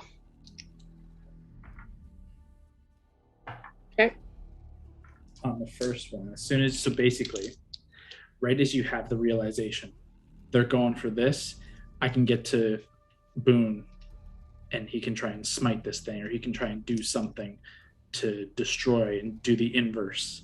Just trying to even cleanse it with radiant damage is my thought. You pause for that moment, that realization, as you're just like turning to like go back, and as soon as you pause, you feel this piercing in the small of your back, and you suffer 14 points of piercing damage as you are hoisted up. Another is going to try and hit you at the same time because you have the seed. but misses. You're still dodging, even with the restraint. It Shield. would, I guess, all of it. You would have been safe. What are you doing? I'm gonna try to pull myself off this thing, and can I mentally get Mira to ditch the apple? It doesn't matter, and at least come try to like catch me. Absolutely. Go ahead and make an acrobatics check or athletics check. Acrobatics will make it a 24. And then make a dexterity saving throw for Mira. For Mira? Sorry, I don't have her stats up. Hold, please. 18. Is she not in your extras? She is. I just didn't have them open, so I had to go open them. Gotcha. Mary, as you clutching the seed in one hand, kind of kip up and twist yourself off, pulling the jagged branch from the small of your back, and just like begin plummeting down as this branch immediately the tree begin to raise you up high to try and keep you up and away. You begin plummeting as Mira just swoops down and just kind of scoops in underneath of you. She is going to get an attack of opportunity. Yeah, they're going for her. Not great, though. Only a 15 to hit Mira. Yeah, that hits. Yeah, she's a big horse. She's a big winged horse. So what happens is Mira takes, not great, 25 points of damage and is like pierced through the one wing. It throws you, and as you tumble down, you skid down within 10 feet. You hadn't gone particularly far. Could I, before you continue, can I Spirits of the Fallen to try to get rid of that damage? Yeah, of course. I don't think you said it was 25? Yeah. Oh, actually, I don't even know if that's possible then. It's not. You would have to roll max. Yeah, okay. It's not. No, even if I rolled max. Yeah, 12, 24. Yeah, right. Yeah, okay, never mind. It's not going to work then. It was a high roll. Yeah. So 25 points of damage to her. She the branch pierces through the one wing. It bucks her, and she bucks, and you get thrown and land skidding towards the rest of the crew here into the open space. Though you watch now, the forest has like created a border around you that is nearly a full iron fence. Mary, you take an additional 6 points of bludgeoning damage as you skid into the ground. Boone will rush forward towards it. What do you guys do? I would call out, Boone, could use that fucking radiant. And then I'll twirl the glaive and just be like, lay it down. Let me hit it. And I'll just hold my action to hit it. Yeah, you're only within 10 feet. Within 10 feet. Okay. Yeah. Yeah, you lay it down on the ground. Go ahead and make an attack roll. Boom. Let's do it. I don't even know if this is going to work. I'm just trying to think of Radiant opposite of Necrotic. I don't even really want it to destroy it. But 27. Sorry, no. 17. Oh. It's significantly different. I got excited. That does hit, though. Okay, so this, if you want to know, okay, so 6 normal, and then I'm going to use Branding Smite on it. So this is going to be... The Branding Smite isn't radiant, I don't think. It is. I looked. Oh. I thought Branding was fire. Maybe I'm thinking of the... I can look one more time. No, that's fine. That's interesting. You can also just hit it with a regular smite. I get Branding Smite as like a feature just to save some spell slots because of my tiefling though thing. Branding Smite, 2d8 radiant. Soon roll this quick. Nope, wrong one. Nope.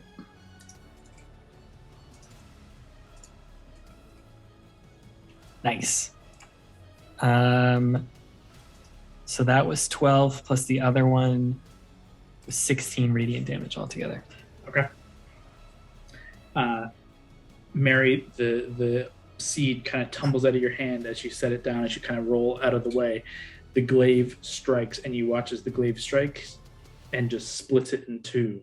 And the radiant energy as it like hits, and it has that secondary just kind of blast. Everything slows and quiets immediately. The trees around stop and freeze. And there's this kind of faint echo out as it ceases, that twisting, jagged metal sound. And then this high-pitched whine emanates like a shriek as every tree begins to splinter from the inside and erupt with white, hot radiance. Need everyone to make dexterity saving throws. Fuck me. Oh boy, oh boy. Do I roll for Mira too? Yes. Oh, thank God. I rolled pretty high. And I know I have disadvantage on this. Yeah, I got 20.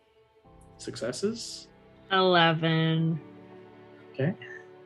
25. 7 and 12. 19. It's not so bad. You guys were in the safest area to be. Sure. 19 for Mira. Mirabelle. It's actually quite acceptable. 9 points of damage to Alana and 5 to the rest of you for succeeding, or 4 to the rest of you for succeeding.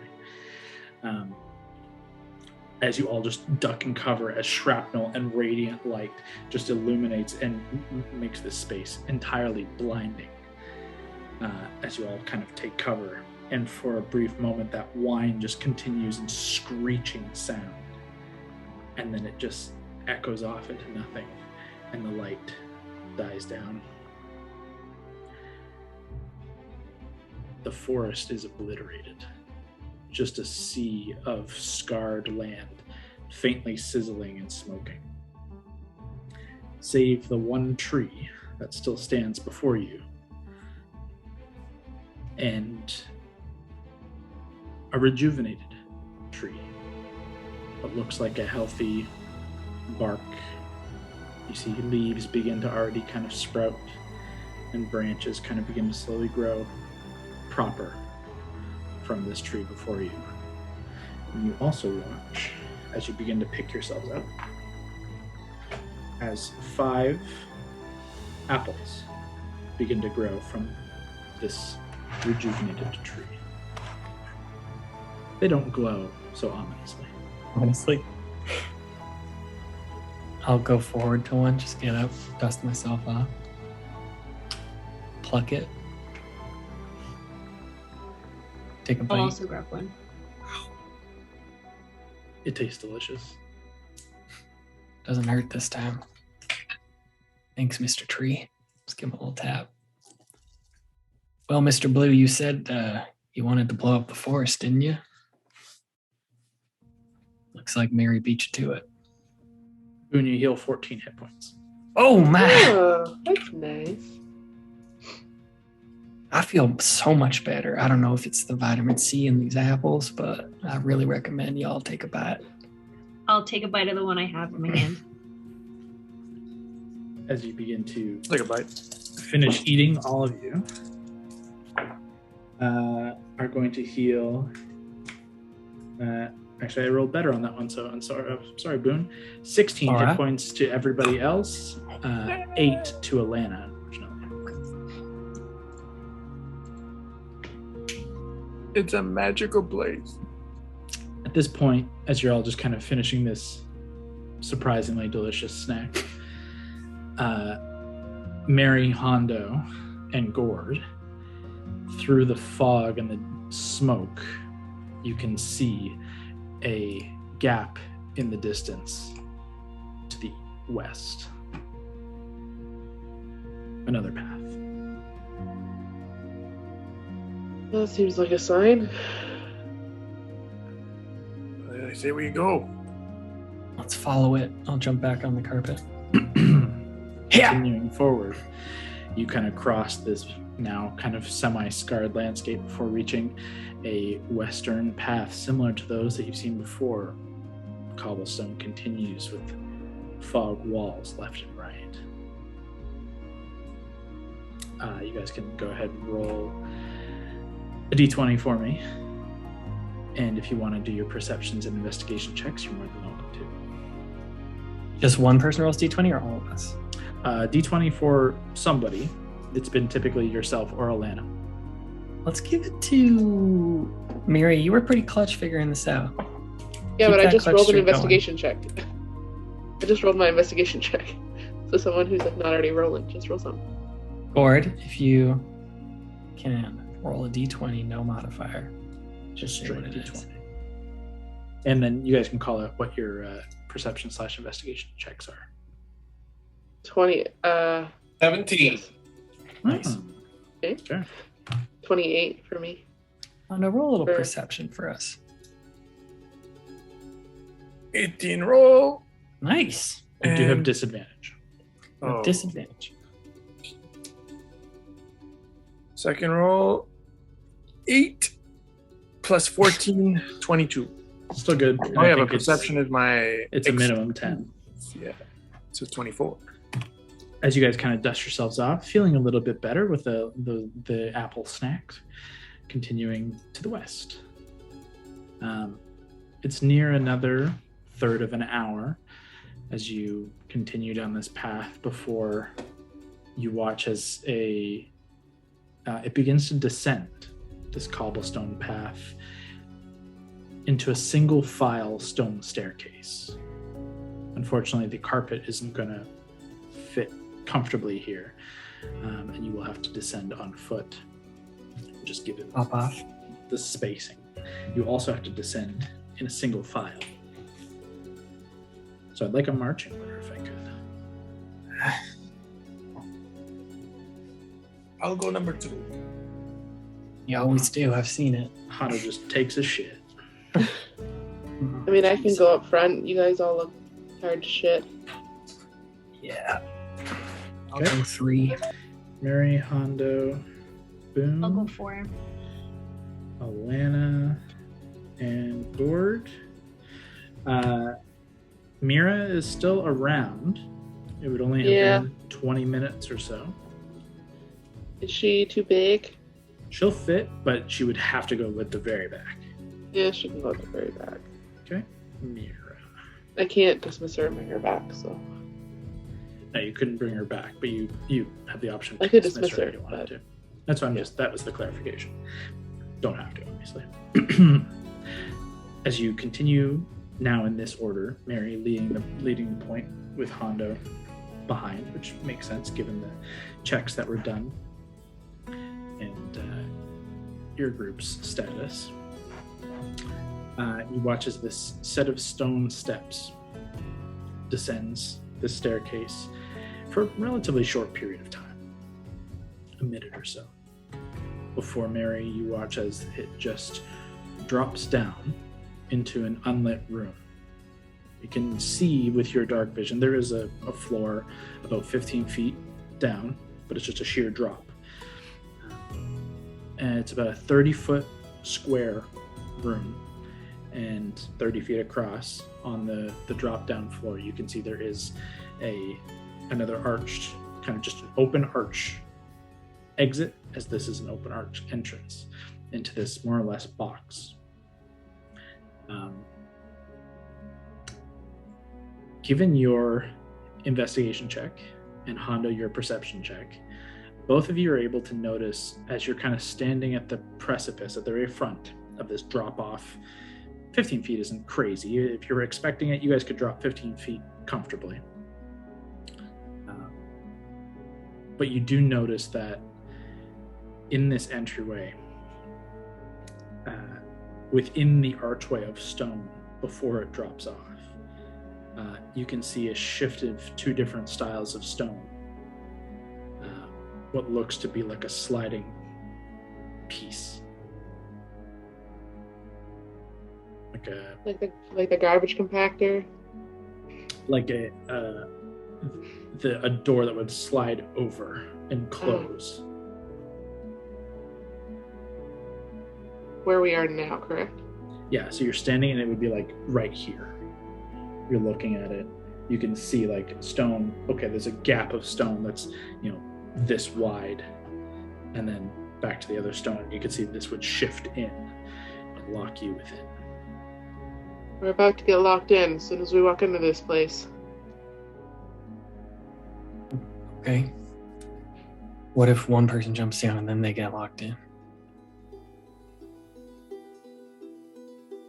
Is that a suggestion?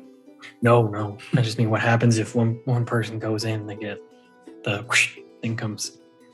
I say it because it happened to me, and then I almost watched you guys leave me behind. Yeah, that's shitty. Can any of you teleport or anything like that? I can have a thing, but I can only take one person with me. And teleportation here is weird as fuck. There's no guarantee it'll work. Sorry, Kyle. The drop down you said is like 20 feet? 15. 10 to 15. Which we could do. Climbable, but difficult. No, it would be fine to drop down slowly into here. If you're doing it in a rushed manner, a little harder. But even for most of you, that's not a particularly big challenge if you're expecting it. Well, I can't get Mira out here to make sure that we... And it's just more stone on the ground beneath us, right?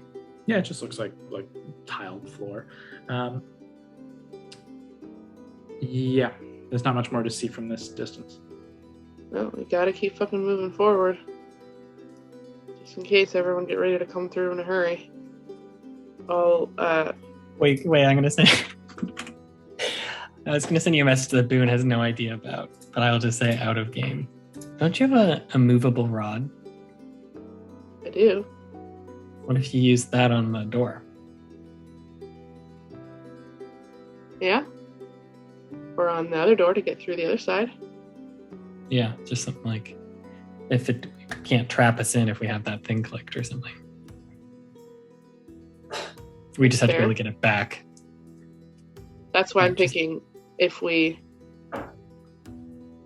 There's another one of these doors to the other side, and I would bet that it's going to close too. However, is it skipping a trial? Just like breeze past the trial? Cheating our way through shit? All right, let's do the hero thing. Let's just jump in. I'm like stuck behind Hondo and he smells. It's kind of like the sea and... You get used to it. So it's a little fishy, but... Kind of smells like a whorehouse. Shit. I say just drop down. You drop down, Hondo drop down, I'll try and drop down. Everyone just drop down. All right. Okay, so everyone's just going to run into the room. I don't just want to wait here in this air vent. Okay. Works for me. Fuck. Mary, you drop in? You're in the front. Yeah, I'm in the front. I have to move. No one else can do anything unless I move That's in. right. Okay. Everyone go ahead and just make acrobatics checks as you're going to drop in successively. Mm-hmm. Dirty 20. Disadvantage. Nice. 15. Fine. 20. Fine. Alana, what'd you roll? 27. Yeah. Holy shit, Brawley. Right. Hondo, acro. I just want to double check. It's the plus 10 automatic is for expertise only or proficiency? Proficiency. Okay, so that I rolled an 8, but that means a 10 and 11, 21. Yeah, rather quickly, you all drop in and take no damage as you're kind of preparing. You know it's coming. You know to bend your knees. Away you go, and quickly tuck and roll out of the way. But immediately, as Mary, you do touch ground that first time. Everyone is quickly moving, but immediately that door begins to kind of shift as expected. And by the time Mira gets to the front, Mira has to either make a dexterity save to swoop in. On a failure, she will either get pinned or will have to pull back. Okay. Because she's the biggest one. Yep. She rolled a natural 20. with There you go, the Mira. burst of speed, with all of you preparing and all of you rolling excellently, Mira just swoops in and quickly kind of pushing Gord even a little bit just to make sure she gets in. She swoops in and around and lands. But you do notice that indeed the door does close on the other side as well, unless Mary wanted to try and do something. I was gonna see if I could get there before it would. It's If 30 I just feet. fucking book it Yeah, you could. and try to action a movable rod that shit. You're going to try and do it? Yeah, I really hope it doesn't break my movable rod. You get there. I would say by the time you would get there, it would close maybe a third, maybe a quarter. Okay. Like it's shifting. Yeah. First, you get there and you click on the immovable rod. Yeah. And it just holds in place. You can hear and almost feel an incredible pressure is Going? pushing and grinding against it. Are you guys trying to rush past? I'll start rushing over towards that door to get that 30 feet because that's like. But if I was to use my other action, could I make a perception check to try and see what's in this room? Yes. Go ahead. Yeah. With disadvantage, 7. Yeah. You don't notice anything. It's a room. Yeah, I'm not going to allow the passive for those of you with exhaustion to count. Gord's exhausted. isn't Honda's exhausted? exhausted in Raleigh? this case. Raleigh, what's your passive perception? Or investigation? I'd allow either. They're both 10. Okay. Yours is a set of 14. Mira's is?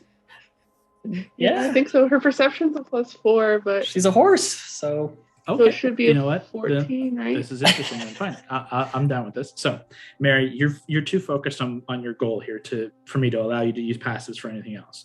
You Oh have no, it's a job to do. 16. It's even better. That's excellent. That works out great.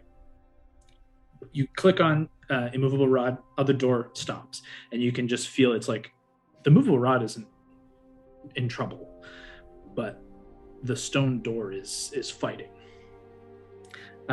As Boone kind of rushes up behind you, and the party is quickly just trying to make their way across. By the time Mira gets into the room, it's a full round essentially. And all of you are just focusing on getting across, deciding whether to run through here and potentially skip whatever is in here for the better or worse. You're not sure yet.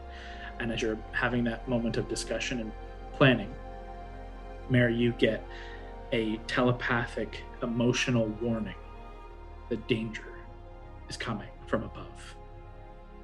And Mary, you look back to see Mira kind of swooping down and just kind of pushing out of the shadows above. The ceiling is descending.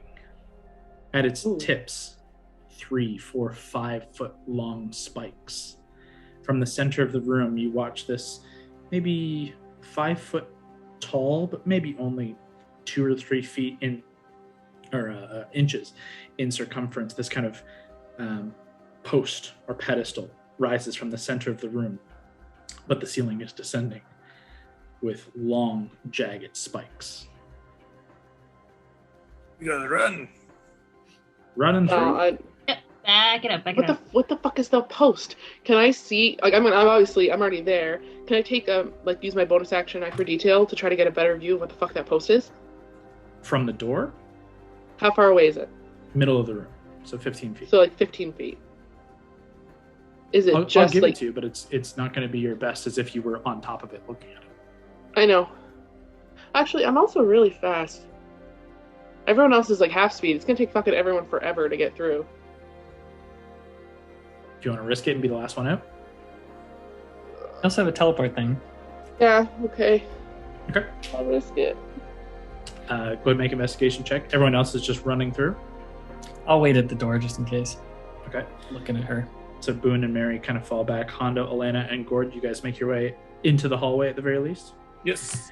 On the other side of the door, passing through where the immovable rod is holding the door open, a staircase just rises, almost identical to the other side, just rising up and away. At this point, you can't see anything beyond. It just looks like darkness above. Mary, investigation. 32. Jesus. There is I rolled a 18. this like cylindrical pedestal, about maybe 4 feet tall, 3 inches in circumference. Immediately on top, you can see the lady's symbol is kind of is sat right on top, almost in the same shape as one of the medallions, but is part of the post. It's stone. It's like carved in. But you can see with a 32, it sits up and out ever so slightly from the pedestal itself, and you can see it's not necessarily solid.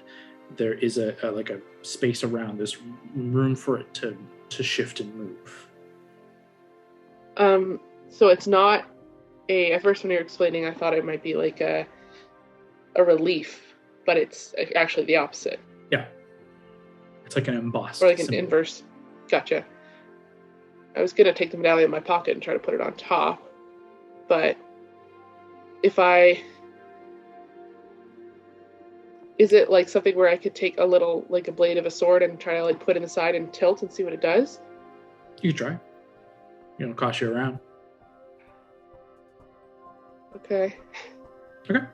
Go ahead and make a strength check or No. a dexterity check if you're trying to be delicate. Yeah, I'm not trying to heave it out of there. Dexterity check. Flat check, that'd be a 21. Okay. Yeah, you can see there's a little bit of there's room around the edges, but as you kind of tilt, it doesn't give. It doesn't shift up. It gives like the tiniest increment, but it seems to be rooted. More like a button. Exactly. I'll push down, I guess. Okay. As you push down, the ceiling halts. Someone may have to hold it if you hold the button. Okay. Well, I'll stand here for now. Is everyone else clear? Are you holding it or do you release? I'm not going to release it. I think I know what's going to happen if I'm going to release it. I'll just like wait around with her too, just like while she's holding it, just to make sure. You're like just in the door, right? Not where I am, because you're super slow. Yeah, I'm just right by if the I doorway. need to run. So hold on, before you continue, what do you want Mira to do? Go. Go. Can she fit? She can She's a fit. big It's horse. just tight Okay, space, great. but anybody on the other side can't get back. There's a Yeah. big ass horse in the way. So it's now just Boone and Mary. You think you can make it when you let go of that button? What if it goes faster? Can I do some math? I'm not sure. Can you? I'm asking Kyle. Can I do some math? You're not sure if it follows if it's just going to release and it's going to fall, or if it's going to follow the same slow roll it was doing. You don't know how this works. Can you? Do you want me to step out? I'm 15 feet away, right? I could do it. You don't need to. I'm already over here, man. You already fell in a coffin with swords, apparently. But do I even have that spell? What level spell is that? How far Yeah, away is it? I know have we're spell dropped in, slots. Kyle. How far away is the falling ceiling from the raised where the door is? It's just about 10 feet above the raised. So 15, 25, 35 feet from you. 30, 35 feet. Right, but it's like 10 feet above the raised area, which is where the door is. So I have to get up. Wait, Or am I sorry. misthinking? No. Where you came in was up. Where you're going is on the ground floor. Oh, okay. I thought I would have to also get up. No, everybody's already done that. Okay. No, you're I fine. was just thinking like the math of, well, it's going to reach the door before it even reaches me, was my thought. No, you have very wisely used your immovable rod to keep the door open that otherwise wouldn't. Thank you, Scott. I can do it. I can do it and then use the spell that saved me from the spikes in the ground to jump out. You have something that you can teleport? Yeah. A misty step, if you will. Did it work okay last time? Yeah. Kyle, how far is it to the door from the post? 15 feet. Okay, great. Yeah, I got it. I just can't take you. Okay, I start walking towards her. you're confident. I'm not confident, but Great. you're a little more important to this than I am. Well, Okay. Mary, do you I'll exit? put my hand on hers, just like give her a nod, and then just try and keep that pressure, give her a little space to get her hand out. Easy enough between the two of you. No budge to the ceiling above. Mary, you leave. yeah, and I'll kind of put my hand on the immovable rod standing on the other side of the door. Oh, wait, no, I can't because it's a single space. Right? It'll be, what's the range on Misty Step? 30, so I could teleport past you. Okay, I'll clear a 10-foot path past me. And get everyone to kind of move back. Yeah, And it's I'll hold my hand on the immovable rod. Okay. And kind of duck so you can see past me in case it's a spot you need to see. Mary, as you put your hand to the immovable rod, as you're at that point, you can see there's a distinct crack in the door that's pushing against the immovable rod. There is a significant amount of pressure. The movable rod can hold back a significant force, and it seems it is nearing that limit. Okay. Time is of You the ready? essence. Let's do it. Yep. Okay. The mask will summon on, and then I'll touch the glaive, and then I'll just like Misty step out. As soon as you watch Mary, you watch Boone just shift into this faintly ethereal cloud. There is a whistling sound as the ceiling comes plummeting down. You unclick the rod and turn and kind of curl as this kind of cloud of dust kicks up from the door that was being held back. But expertly avoiding that room, you turn to see Boone in your face.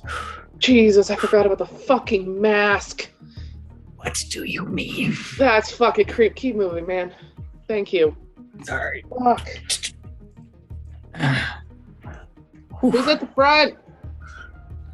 Currently, Imagine we didn't teleport. That would have smushed you to smithereens. Yeah, that would have sucked. moving forward, the path has only one route here, and you do climb these stairs for quite a while. I'm going to need everyone to make another Constitution saving throw, as this treacherous climb and the amount of time given here pushes another hour past. If you're near me, if you're within 10 feet of me, you get +3. Currently, as a result of Mira, only Mary is within that range. Suckers. So you and Mary get that. Everyone else, Oh, Oof, I'm Hondo. rolling so low on these. Over 10. a 10, that is a point of exhaustion to Hondo. Oh. Alana, you are safe and sound. 15. Hondo gets up to 3. 15 is the DC. So you succeed. Which means I'm okay. Oh, phew. Gord and Mary. Oh no, Gord. Gord's gonna be asleep. I'm 3. Like, Hondo's What, got roll? Also, You're sorry? 3? I'm Con a 3 save. exhaustion. Constitution save. Con save. Yeah, look what that is. You got luck, right? If you need it. Ooh, I got a 4, but I'm going to use luck. Nice. Probably a good call. Mary, what did you roll? Probably fine, but Like 20, Oh, 21. Nice, buddy. 28, something like that. yeah, you're fine. Hondo, you have disadvantage on attack rolls and saving throws. Your speed is halved, and you have a disadvantage on ability checks. Oh no, Hondo. That's a bad one for Hondo. Plus any spooky shit that you have that we don't know about. That is a bad one for Hondo. because that negates all of your sneak attack. Oh no, buddy. Oh. Just a zombie now. And do we already use all of Gord's staff? Can that heal exhaustion? If you have room for one greater restoration, you can lift. I don't think there's enough slots. I forget. We've used a lot. You used one greater restoration today so far. Yeah. I don't remember We're up. how many charges it has. It has one charge left. So we're No, fucked. so we can't use it at all. It looks good though. Deal. Moving on. The climb is exhausting. Hondo, you break out into a feverish sweat, and you're feeling ill. Alana, you are physically kind of maintaining this toll, but there's a mental kind of pain that you're under. And Boone, even though you are physically sound, this is beginning to kind of wear you down as well. Gordon, Mary, thankfully the two of you are, I would say, arguably our soundest of mind of the crew, and that is kind of keeping you going forward. Mary, you're classically just trained to endure all and push forward ever onward, and that's coming in handy here. And Gordon, that resilience, that push past death is carrying you forward as well. As you all make your way up the stairs where it begins to level off, and you see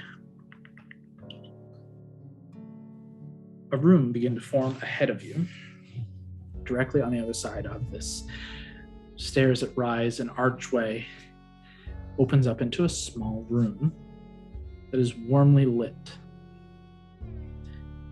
As you enter in, it vaguely resembles a conservatory, a similar conservatory you've seen through a riddle room previous. However, there's no plant life here, but there is, in the center of the room, an iron table and a pair of chairs, and a figure sat within one of the chairs. Imposing, flowing robes and a bladed wreath around the head. Unmoving, kind of dimly lit by candlelight. You see what looks to be the lady sat at a simple outdoor table and chair awaiting company. The room is otherwise unremarkable. And there seems to be no other entrances or exits, and indeed, as you all enter into this room, you look back and see no exit. The wall immediately just turning to smoke and fog. Mary, this kind of almost like tingling in your, right in the base of your skull. You can feel something kind of nagging your mind. Your hand almost against your will moves to your side, and from your pack you draw the invitation to tea that is faintly almost like buzzing in your hand. The wisest gets to go to tea, right? Is that what it said? Something like that. I'm trying to remember. Yep. It alluded to the wisest of your crew to sit to tea with the lady.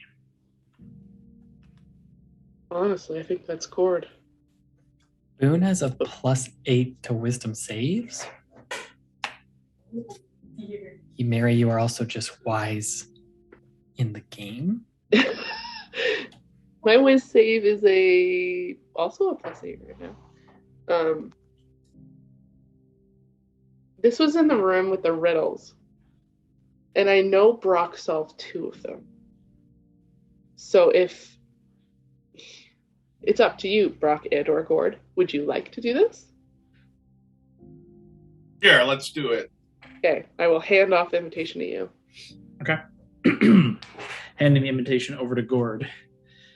Gord, you stride into the room, taking kind of center stage. And as you get closer, your perceptive sight catches the lady here is not the lady as you saw her in that conservatory. This is a bronze statue, sat at the table, almost in a mock gesture of listening or looking across at the empty chair. But there's still an element of, I wouldn't say fear, especially not from you, but just foreboding at what this means. And it's also just kind of creepy for a statue just to be sitting, waiting for you. But indeed, you, with the invitation in hand, take a seat across from the lady. And as you do, the rest of you lose sight of them. Gord, you just see the lady. The entire room falls away into darkness. For this, nobody can help. This is Brock/Gord alone. Mano y mano. You feel cemented to the chair. And magically, the invitation begins to kind of buzz and flip open to read. What is it that, given one, you'll have either two or none? And I'll add that into the chat so you can read it.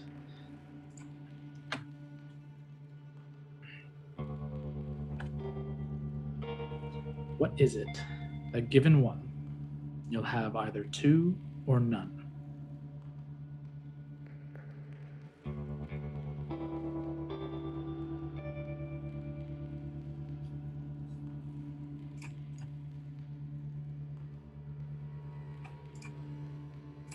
I'm just thinking.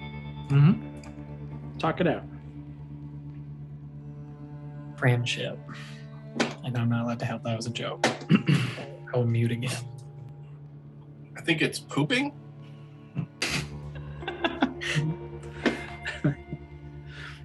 What is it that, given one, you'll either have two or none? I feel like the only answer that makes any sense is like options or choices. Yeah, you're given something, you'll either have two or none. You're given a choice, right? And you're not, if you're given a choice or an option on something, you're not only ever given one. I don't know. I could be wrong. It's on you, man. Is that what you want to say? A choice? I'll Options? say choices or options. Rapidly solving the riddle. This is why Brock gets to go. Awesome. For mere moments, you guys lose sight of the pair before they reappear slightly in a different orientation. Now kind of still, they're facing one another, but the whole thing is shifted. And directly behind them, you see a glass case kind of rises up behind the table where the two now sit. And the two teacups and saucers before you, Gord, and the statue of the lady are empty. Yet behind, in this glass case, you see 7 teapots of various shapes, sizes, and colors. On the left, you see a stubby silver pot that's polished to a mirrored sheen. Second to that, you see a red clay kettle, followed by a small square pot of dark clay with this kind of swirling handle and short spout. Fourth, you see a tall, elegant decanter of green glass. To To its right, you see a classic white porcelain teapot with small bees and simple flowers illustrated across it. The second to last stands particularly tall and simple, made of battered metal with a large handle. And finally, a blue-painted pearl-shaped pot. It's kind of circular, pearl-shaped pot with a long but thin spout. Gord, on the invitation, all of the writing, the invitation previous, the new riddle with the now correct answer kind of written in by you, all disappears, and is replaced by this long message, which I will paste into the chat.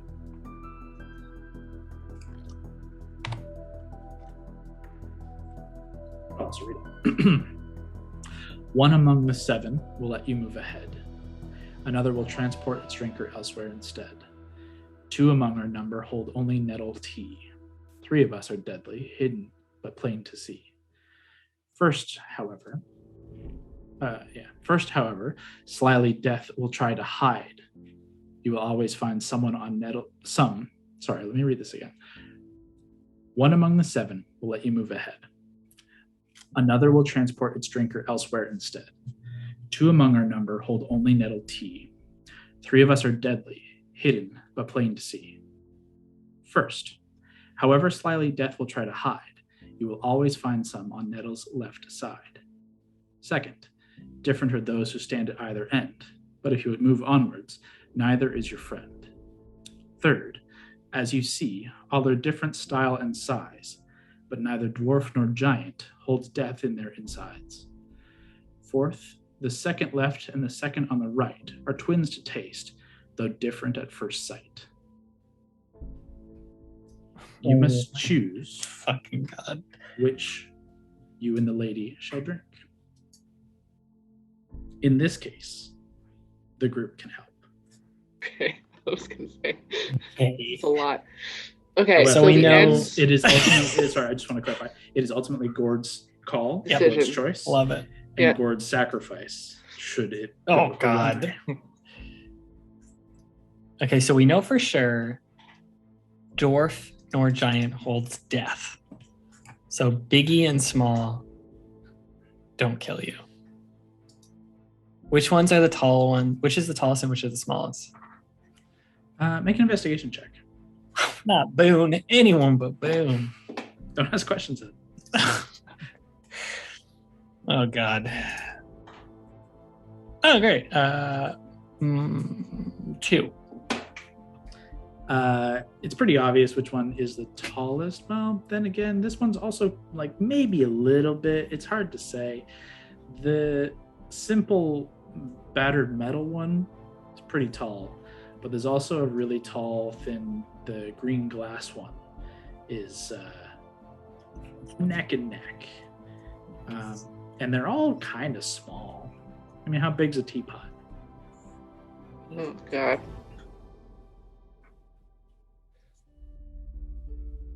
You always find some on the nettle's left side. So the first one isn't death. Number 1 isn't death, but it's also not going to help you. First, however, slyly. Oh no, sorry. death- The last one isn't death because it can't be to the left of anything.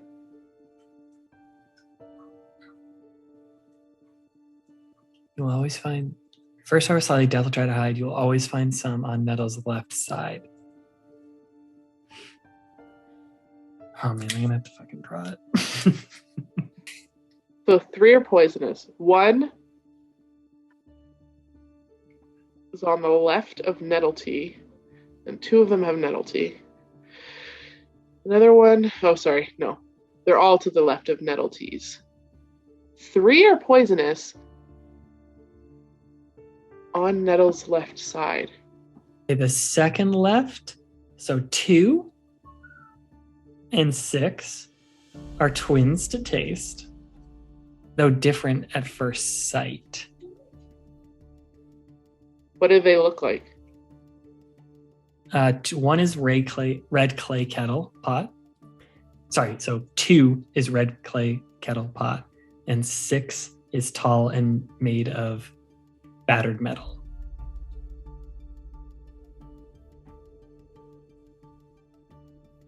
Twins to taste. So maybe they're the nettle ones. Or they could be the deadly ones. 3 of us are deadly, hidden plain, hidden but plain to see. 3 deadly, not 2, right? So sorry, you're right. 2 among us are only nettle tea. 3 of us are deadly, hidden but plain to see. So 2 and 6 are either tea or deadly. I would say tea, if they're the ones that are to taste. Are twins to taste, though different at first sight? What does that part mean, though? So they taste the same, but their Well, bottles look different. Well, here's the thing. We know they're... Oh, wait. So what's the one that lets you pass? Doesn't say. Just 1 passes. So of the 7, 1's going to move forward. Something else teleports you. 2 are nettle tea. 3... Is that all of them? Sorry, Just another thing. It says 3 tea. Second. Different are those who stand at either end, but if you would move forwards, neither is your friend. So 7 and 1 are not the key to move forward. Right. Right? Yeah. 3rd, as you see, all are different style and size. Neither dwarf nor giant holds death in their insides. But we don't know which one's the biggest and which one's the smallest. And then, I was about to call you Mary. Mary/Leah, what was your thing about to the left? You will always find the nettle tea. You'll always find poison, essentially. To the left of the nettle tea. There's only 2 nettle teas. So each one of them has poison to the left of them. Mm-hmm. Okay. So if we find out which are those, that'll help us clear some shit. But also, whoever was made a good point, that 2 and 6 are either, because there's the only thing that there's more than one of, are the nettle tea or the poison. So 2 and 6 are either nettle tea or they're poison. So, either way, we don't want 2 or 6. You don't think so?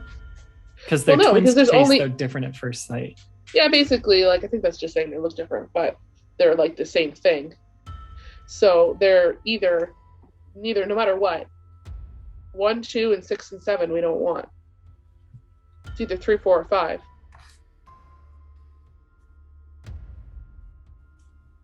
One of them will transport you somewhere.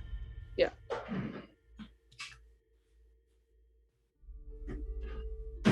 Three of us are deadly, hidden, but plain to see. What does that mean? Plain to see. So let's look at the descriptions of them. Yeah, are any of them super plain? Stubby, silver, red clay kettle, small square pot of clay, short spout. Some ambient water, please.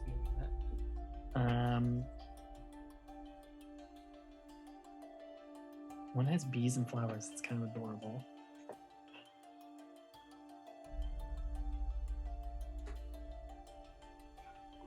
Do any look kind of the same? None look particularly similar. They're all of different styles of teapots, different origins, different materials, different colors. So stubby silver, that's pretty plain. Would we all agree? Red clay kettle, that might be plain. I mean, it's got some color to it. Small square pot. It has a swirling handle though. That's kind of cool. 4th is a tall green glass decanter. That's kind of cool. The porcelain teapot with bees and flowers, that's definitely not plain. Not plain. But 6 is tall and simple, made of battered metal. That's pretty plain. Simple. And then 7 is blue painted pearl shaped pot, long but thin spout. That's pretty intricate. Yeah. So maybe stubby, red clay kettle, and tall and simple, made of battered metal are pretty plain. And if that's true, then 2 and 6 are both kind of plain, so they're both poison because they have to be the same thing. They could be similar. Like it says, twins to taste, though different at first sight. Right, they don't look the same. None of these look the same, but they're the same thing. So if we know they're the same thing... Just the way, I don't know if they are, though. Just the way that's phrased, are twins to taste, though different at first sight? What if The twins are the two pots. There's a porcelain teapot and a blue painted pearl pot. Well, they're all teapots, right? Aren't they? Did you post the descriptions, Kyle, or do you want us to go off the ones I wrote down? I didn't post the descriptions, but I don't want to. Okay, that's totally cool. Cool. But those are also the two intricate ones, that's why. There are multiple of classic teapot style, but there are others that are not necessarily. Like the first, third, fifth, and seventh all have a classic kind of bowl, spout, handle, little topper in varying moves. So like the four of those bear the same kind of idea. The others are just in varying kind of, like, one's fatter, one's thinner, one's tiny, one's, they're slightly different sizes. And then the others are a little taller, more elegant, or way simpler and tall, like kettle style. Are we all actually there, or are we all just helping Brock out? No, you guys, as Brock answered the first riddle on his own, everything is returned to a group thing. Brock Gord can't move from his space. He is committed and made the choice to sit and be a part of the challenge and must drink one of these 7 teapots. It's his call which one it is, but collectively you can all come up with the solution. And they're behind glass, right? It's in a glass case on a pedestal at about, if you're sitting, it would be up at your kind of shoulder height. So for those of you standing, kind of waist, stomach height. Sorry, one more So question. you can go and look. Yeah, Just I want to can't approach. How long is this case? Like, how far apart spaced are they? Maybe 3 feet, 4 feet. Oh wow, long. it's very small. I mean, not really. It's teapots. No. I was just trying to think. I'm trying to think of another way to see which is the tallest and shortest. And my best thought was like taking a string or like a long something straight, maybe like one of Alanda's javelins or something, and literally just like sliding it up the thing, so you can, like, if you hold it level, you can see who's the tallest. If you want to try, your first attempt was piss poor. That's what I mean. I'm trying to think of a way to to do the same check without just being like, can I try again? Can I use my eyes and see it? If you If want I to could try, get one of Elena's javelins or something else straight, I would get someone to help me do that. You got a dagger? I'm like, how big are these things? Well, no, I need one. If the last crusade taught me anything, it's got to be the most boring looking cup. It's going to look so out of place and shitty. That's going to be the one. But Kyle knows that too. Kyle knows that too, so he might be fucking with you. Maybe. I got to heal my dad. Man, he's been shot. Spoilers for The Last Crusade. Sorry, guys. It's a fun movie.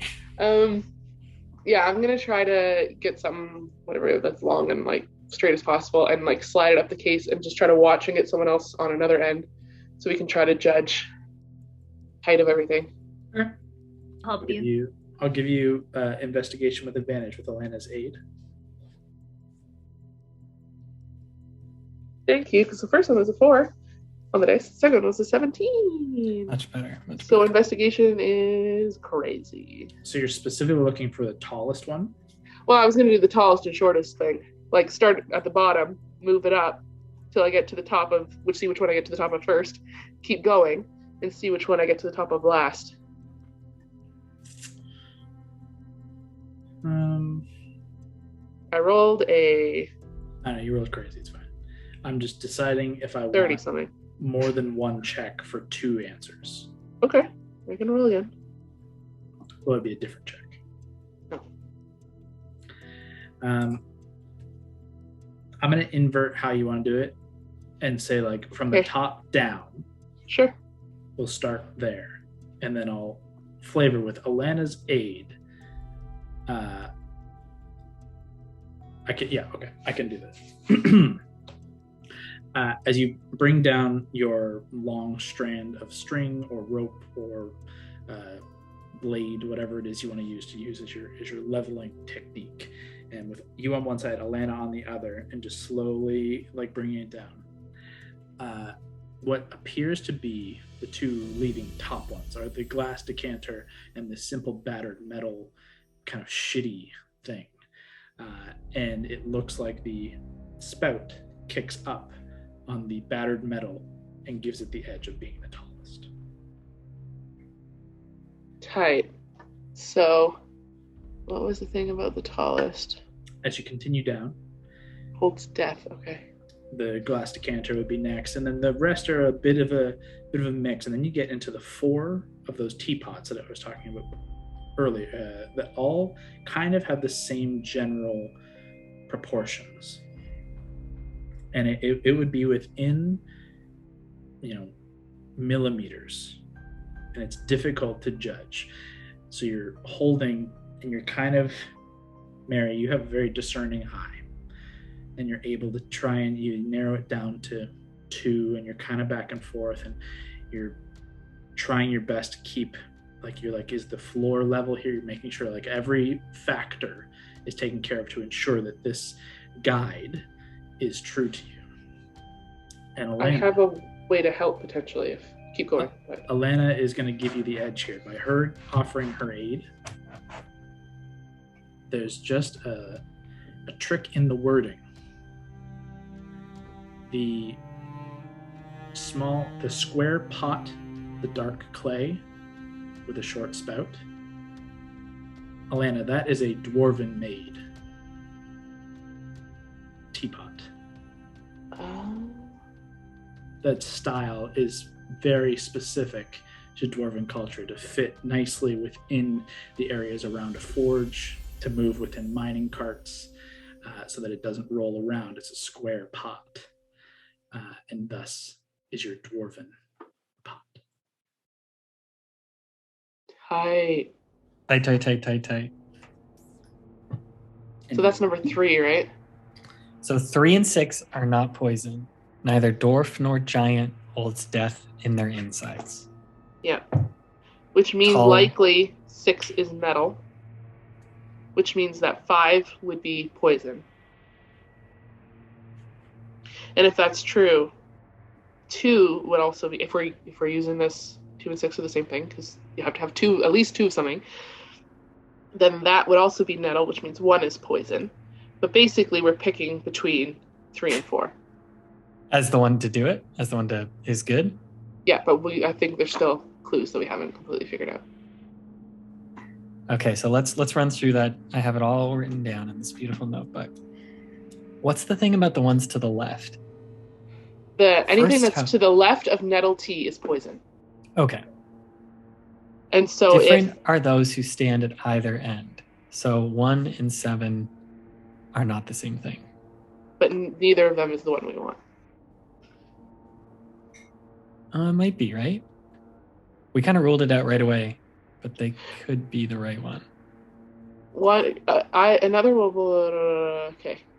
Oh wait, no, here it is. Different are those who stand at either end, but if you would move onwards, neither is your friend. Yeah. Okay, so let's write that down. So I think 1 is actually poison, and 2 is nettle. 3 is safe, but we don't know what it is. 3 is 4, safe. We're not sure. 5 is poison. 6 is nettle. 7 isn't going to help us, but we don't know what it is. How do you know 5 is poison? Because I think 2 and 6, there was that line about 2 and 6 being the same to taste. The second left and second on the right are twins to taste, though different at first sight. So they're the same thing inside. And we already ruled that the super tall one, the metal one, isn't poison. Sorry, number 6, yep. Number is 6 not is not poison. And the only other thing that there's 2 of is the nettle tea. So that means 6 and 2 are nettle, which means that if 6 is nettle, 5 has to be poison because everything to the left of nettle is poison, which means it's either 3 or 4. Yeah, get this girl go. Okay, 6 nettle. You are saying 2. I wish I could record what you just said. You're saying 2 is nettle, right? 2 and 6 are the same thing. Yes, so it's nettle. We know 6 is not poison, and the only other thing there's more than 1 of is nettle. Okay. So they have to both be the same thing. So they're both nettle. What does different And at that first means- sight mean, do you think, though? Does the pots look different? Let's skip past it. It's only gold. Okay. Let's see if we can get an answer with this. If not, we can rethink. You will 3 always is- find death next to nettle tea. To the left of nettle, which means 1 is poison, 5 is poison. Either I 4 thought it or was the 7. What was that? I thought the ends were poisoned. 1 and 7. 1 and 7 They're- aren't going to they're- help us, but they're, and they're different. different. So actually, it's 3 because 4 is poison. Because there's How do 3 you know- poisons. How do you know 4 is poison? Because there's 3 poisons, right? 7 can't be poison because 1 is poison because 2 is nettle, Okay. right? 3 is Yeah. safe. Yes. And so if 7 can't be poison, the poison has to go somewhere else. It can't be 3, which means it must be 4, which means the one we want is 3. I wish we could sit with our notebooks and I could point. I'm pointing with my little pen and I have it all written out Yeah. here. We have the formula. Okay, Does let's walk through anyone one more else time, though. follow it? Okay. We can Okay, go from the beginning. 7 and 1 are not the same thing. They're not we the know- same thing, but they're not good. Neither of we them know- is good for us. 2 And 6 are the same thing. and we know 3 is not poison. Because it's the dwarven cup. That's right. And we know we just know it's not going to kill us. That's all we know. As of right now. How did we know that 2 and 6 were both nettle? Because the only other thing, we know that 6 is not poison because it's the tallest one. That's right. And the only other thing there's more than one of is nettle. Everything else is unique. And they have to be the same thing. You're They right. have to be the same thing, so they're nettle. Okay. Which means both are that nettle. if they're both nettle, that means the things to their left are poison, Are which poison. is 1, which is 1 That's and sound. 5. That's same, right? yeah. And if 1 is poison, 7 also can't be poison. Because neither dwarf nor giant, because They don't contain the same thing. Right? Because different the are those first- who stand at either end. But if you Yeah. move onwards, neither is your friend. So they're Right. different. Okay. so they're different, which means 7 can't be the poison. We Okay. know 3 is safe, so the poison has to be 4. It's the only one left. So, but what if 7? What if 7 is the one that transports you somewhere? This is what we have to decide, right? Because there's 2 non-killers. There's one But among we us that will know- let you move ahead. Another will transport a drinker elsewhere instead. Yeah, but 7, we don't care what it is. We know it's not going to help us. How do we know that? Because the very first clue, or not the first one, the second, different are those who stand at either end. So they're not the same thing. And one And then is it says, poison. And then it says, But if you would move onwards, neither is your friend. Neither is your friend, yeah. Holy shit! So- I think it is 4. 3. Leah fucking. Oh shit! 3. 3 is the dwarven one, right? 3 is not poison for sure, and is dwarven made. It's safe. We know it's safe. How do we know it's not 4? Just to run that. back. Because we know 3 is safe to drink, yes. and poison cannot be 7. Because 1 is poison. That's right. Because 2 is nettle. Yes. And so the only one we haven't identified yet is 4. And it's also technically to the left of nettle. It's just 2 left to the nettle. So the 2 to the 6, which is nettle, are poison. So it's either 3 or 4. I can turn my camera on and turn around my thingy and go through it. My God, a first time ever. Aside from baby appearances, like a year ago. Yeah, the only thing I'm worried about is what if it's 4? We don't really know what 4 is. Poison. But 5. Oh yeah, right. 5 is poison, and you think 4 5 is poison. 5 is poison because 6 is nettle. Mhm. And so technically, once we get to that point, okay, well, 6 is nettle, which means 5 has to be poisoned. So we know 3 is safe. We have 1 more poison left. Yeah. Poison, right? It can't be 7 because 1 is poison and they're the same Jesus, thing. you're So the right, only you're one right. left is 4. Oh my God. Because we normally know not good at that this. I don't know what the fuck happened. I just chugged because the we know Diet that Coke 'cause I was 2 and falling asleep. 6 because we know that 2 and 6 are the same. Yeah. Damn. And so they either had to be poisoned or whatever, but 6 can't be poisoned because it's the tallest one. I need to Yep, go let it was real quick. that's 1 true. second. Thank God Leah's here. Okay, I mean we've run it back. I think it's Does 3. anyone else? I know. Sorry, I'm like doing this and I've written it all out, and it's kind of. No, it sounds great. We need to go for it.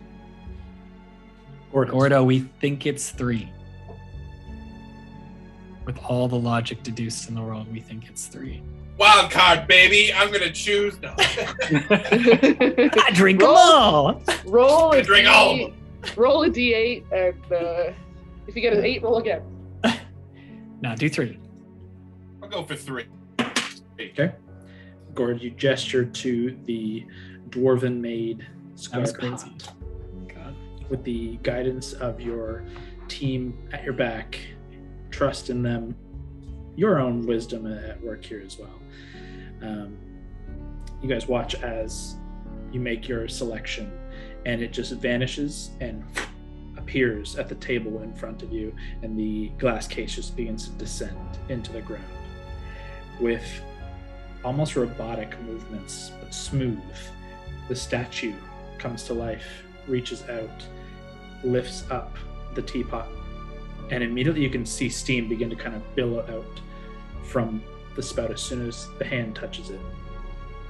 It pours into your cup, it pours into its own cup, and it sets the teapot between before grasping cup and saucer in hand and kind of raises to clink your glass and drink. What do you do, Gord?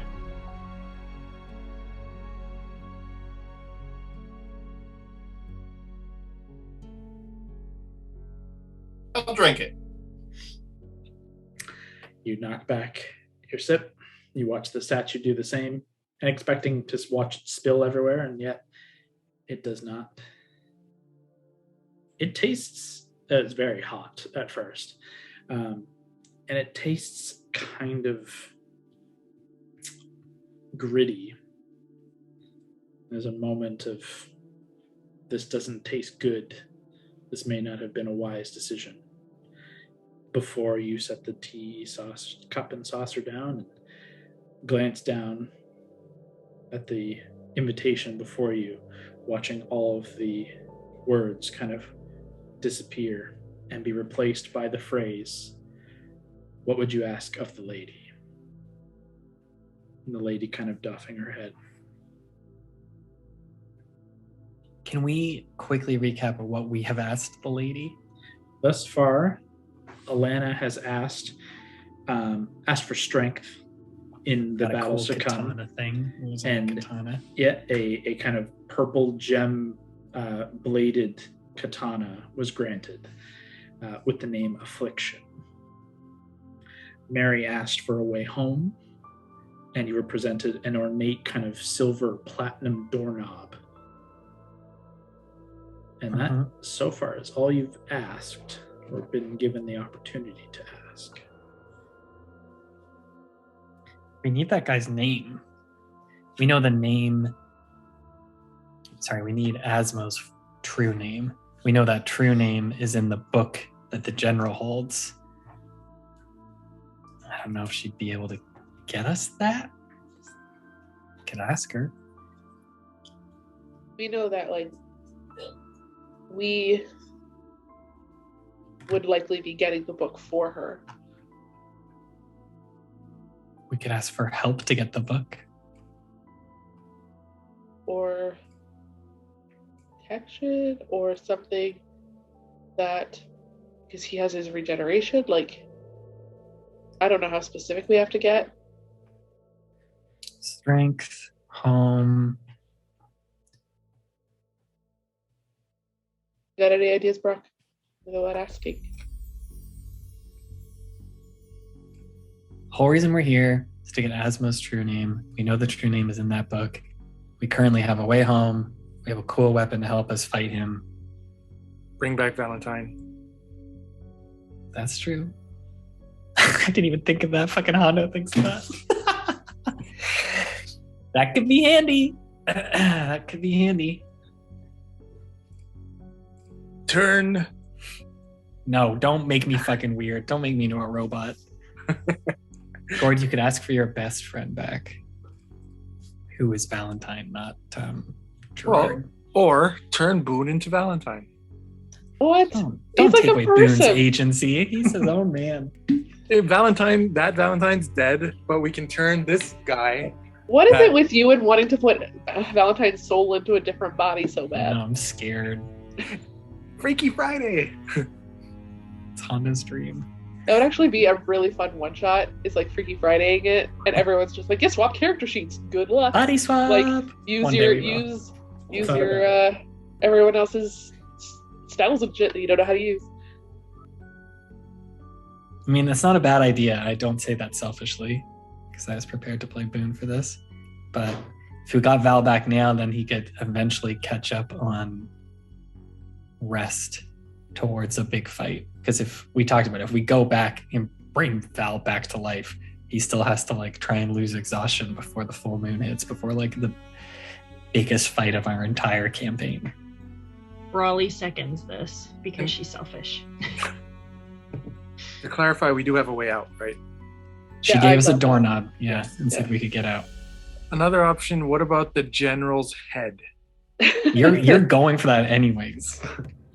I think that's Well- going to be what she asked of us, but Yeah, and if we get that blade, Yeah, the blade seems dope. that'll help.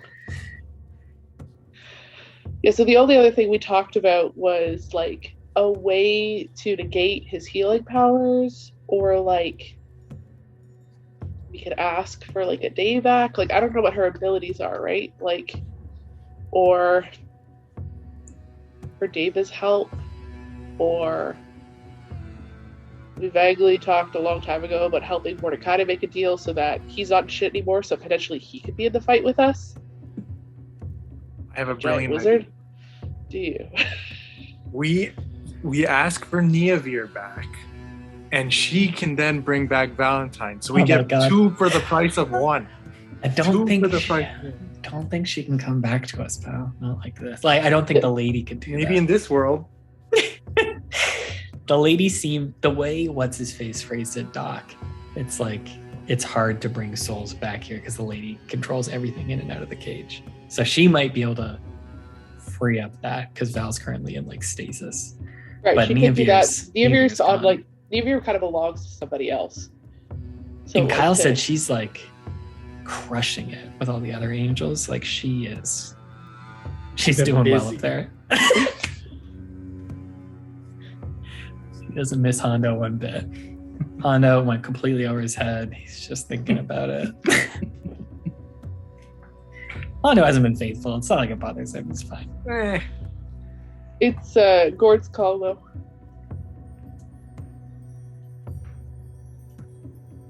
Gord, I hope you're listening to all of that insane rambling. What would you ask of the Lady of Pain? What aid would you ask in this moment, Gord Dunsworth? Gotta bring my best friend Valentine back. You ask for aid in returning Val's soul.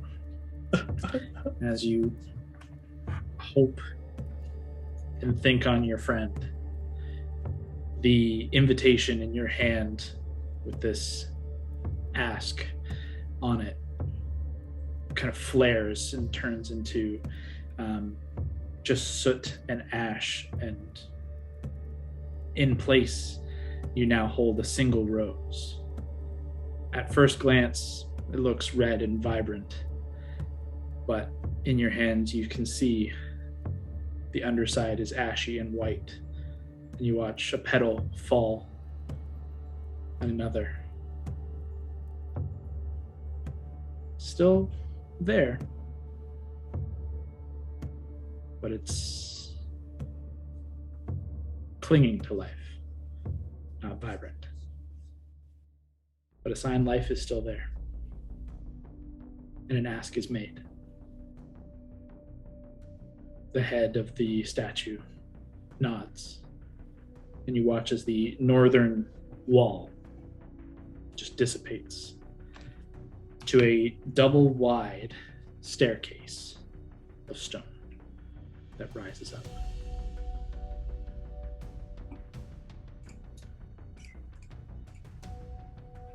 Should we keep going? You fucking go, Gord. Gord, that was remarkable. Fuck out of here. All right, let's keep going. Okay. Like nod at the statue as it passes.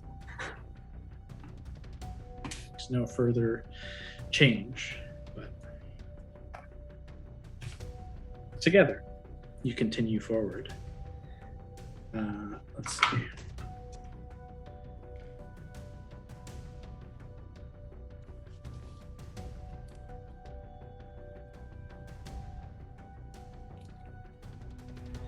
As you guys begin to push forward from here, I need everyone to make a wisdom saving throw. The fuck? This fucking place. Do I have disadvantage on saving throws right now? No. No, Okay. you're fine. The only one who has disadvantage on saving throws is Han. Not bad. Not bad. Not bad. Oh boy. I have to roll again. So first roll 12. Yeah, you will have to roll again. Everyone is within range of Boone's aura in this case. Oh, thank God. 19. Nice. So that pushes Gord to a success with Boone's +3. 22 for Boone. Success. 13. What'd you get? 13? 15? 13.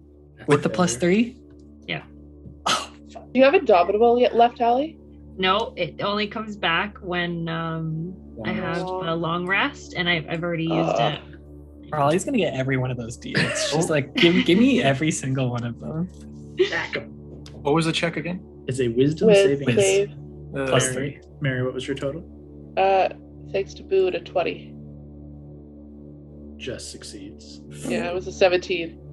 No, that's not gonna So do. What's your whiz, mine- Honda? 3 and 3. Three? 15. 15 Oof. is not going to be enough. I need Allie Shit. and Hondo to throw me a D8. You guys are fucking please. collecting them. Just Sorry?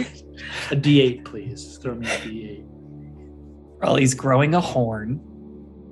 A 2? Okay, 2. I don't know if we've seen 2. A 2 as well for me. Well, That's honestly perfect. Makes it easy. it does make it easy on me. Oh god. Kev, honestly, this doesn't change much for you because of how much exhaustion you have. Just, yeah. But just kind of Another stack it on. stack it on. However, it does matter that Alana, that's your third? Hondo, is that your second or Yeah. third? This would be my exhaustion you're talking about? No, sorry, this extra element. Oh, this would be my third, I think, yes. You have 3? I'll double check. You and I both got one last time. Yeah, last time 1, and then I think 2. This is my second today. Okay, then both of Yeah. you have 3. Yeah.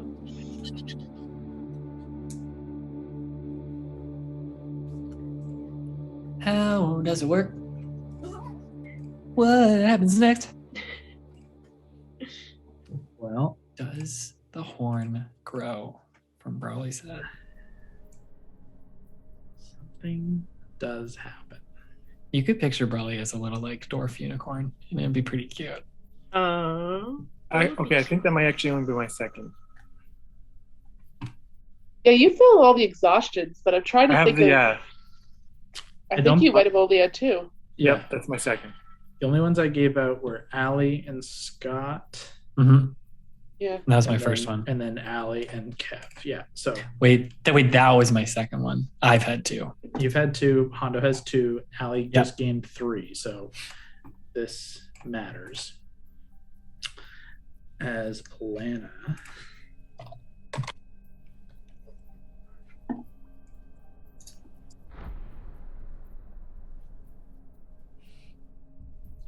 I need to look something up. I apologize for the delay. I was like, wait, what was my thing? And then I remembered what it was. I remembered both of them. This is all You know over. how- I want to know. Just Do you for know my how own wrong curiosity. I would have gotten that riddle? Like how wrong I would have gotten it? It would have been so bad. Wait, which one? The Honestly, both. But the first one what I was currently thinking of. I'm so happy we said Brock because I wasn't even in that rate of thinking at all. Realm of thinking. I would have said friendship. Is the answer friendship? You can have 2 friends or none. How? Because there's 2 of you? Yeah, I'm your friend, you're my friend. So, as you guys continue on, Flying on the carpet. this otherworldly presence just continues to exude on you. And the climb continues, and it is a grueling climb up these stairs. But you can begin to feel a shift in the temperature, a shift in the air. It even feels lighter. It feels more like you're headed in the right direction. You're headed above this otherwise horrid experience.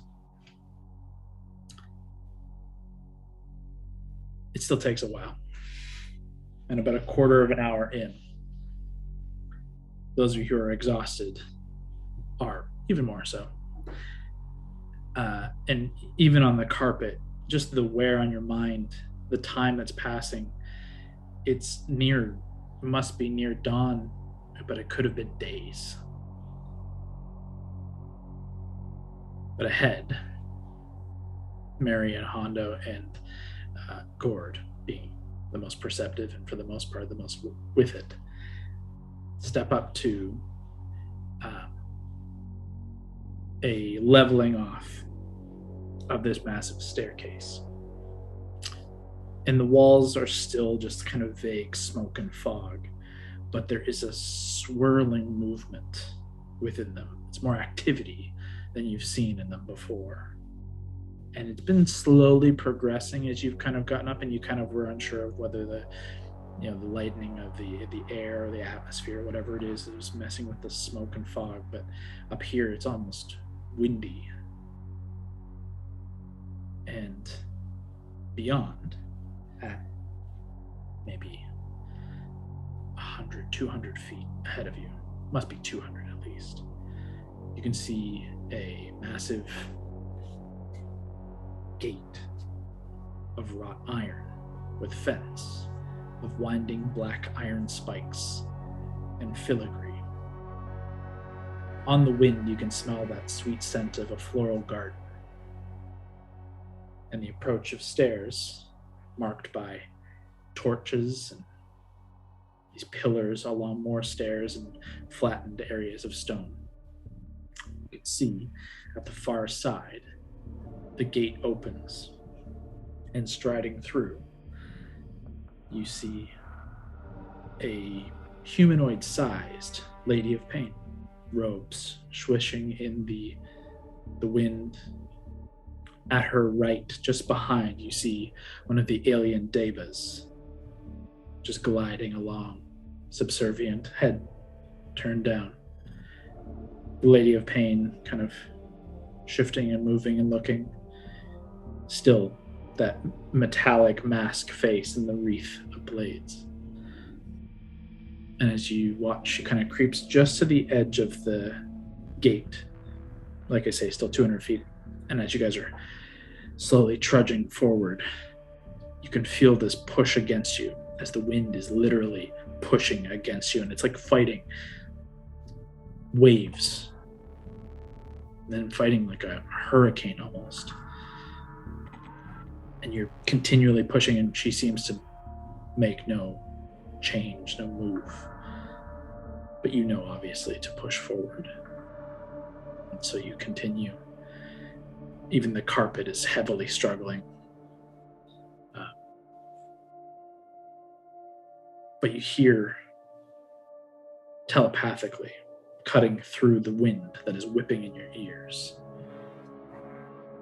You hear in your mind, "You have braved torment, shown honor and respect, persevered in body and mind where many would be felled or driven mad.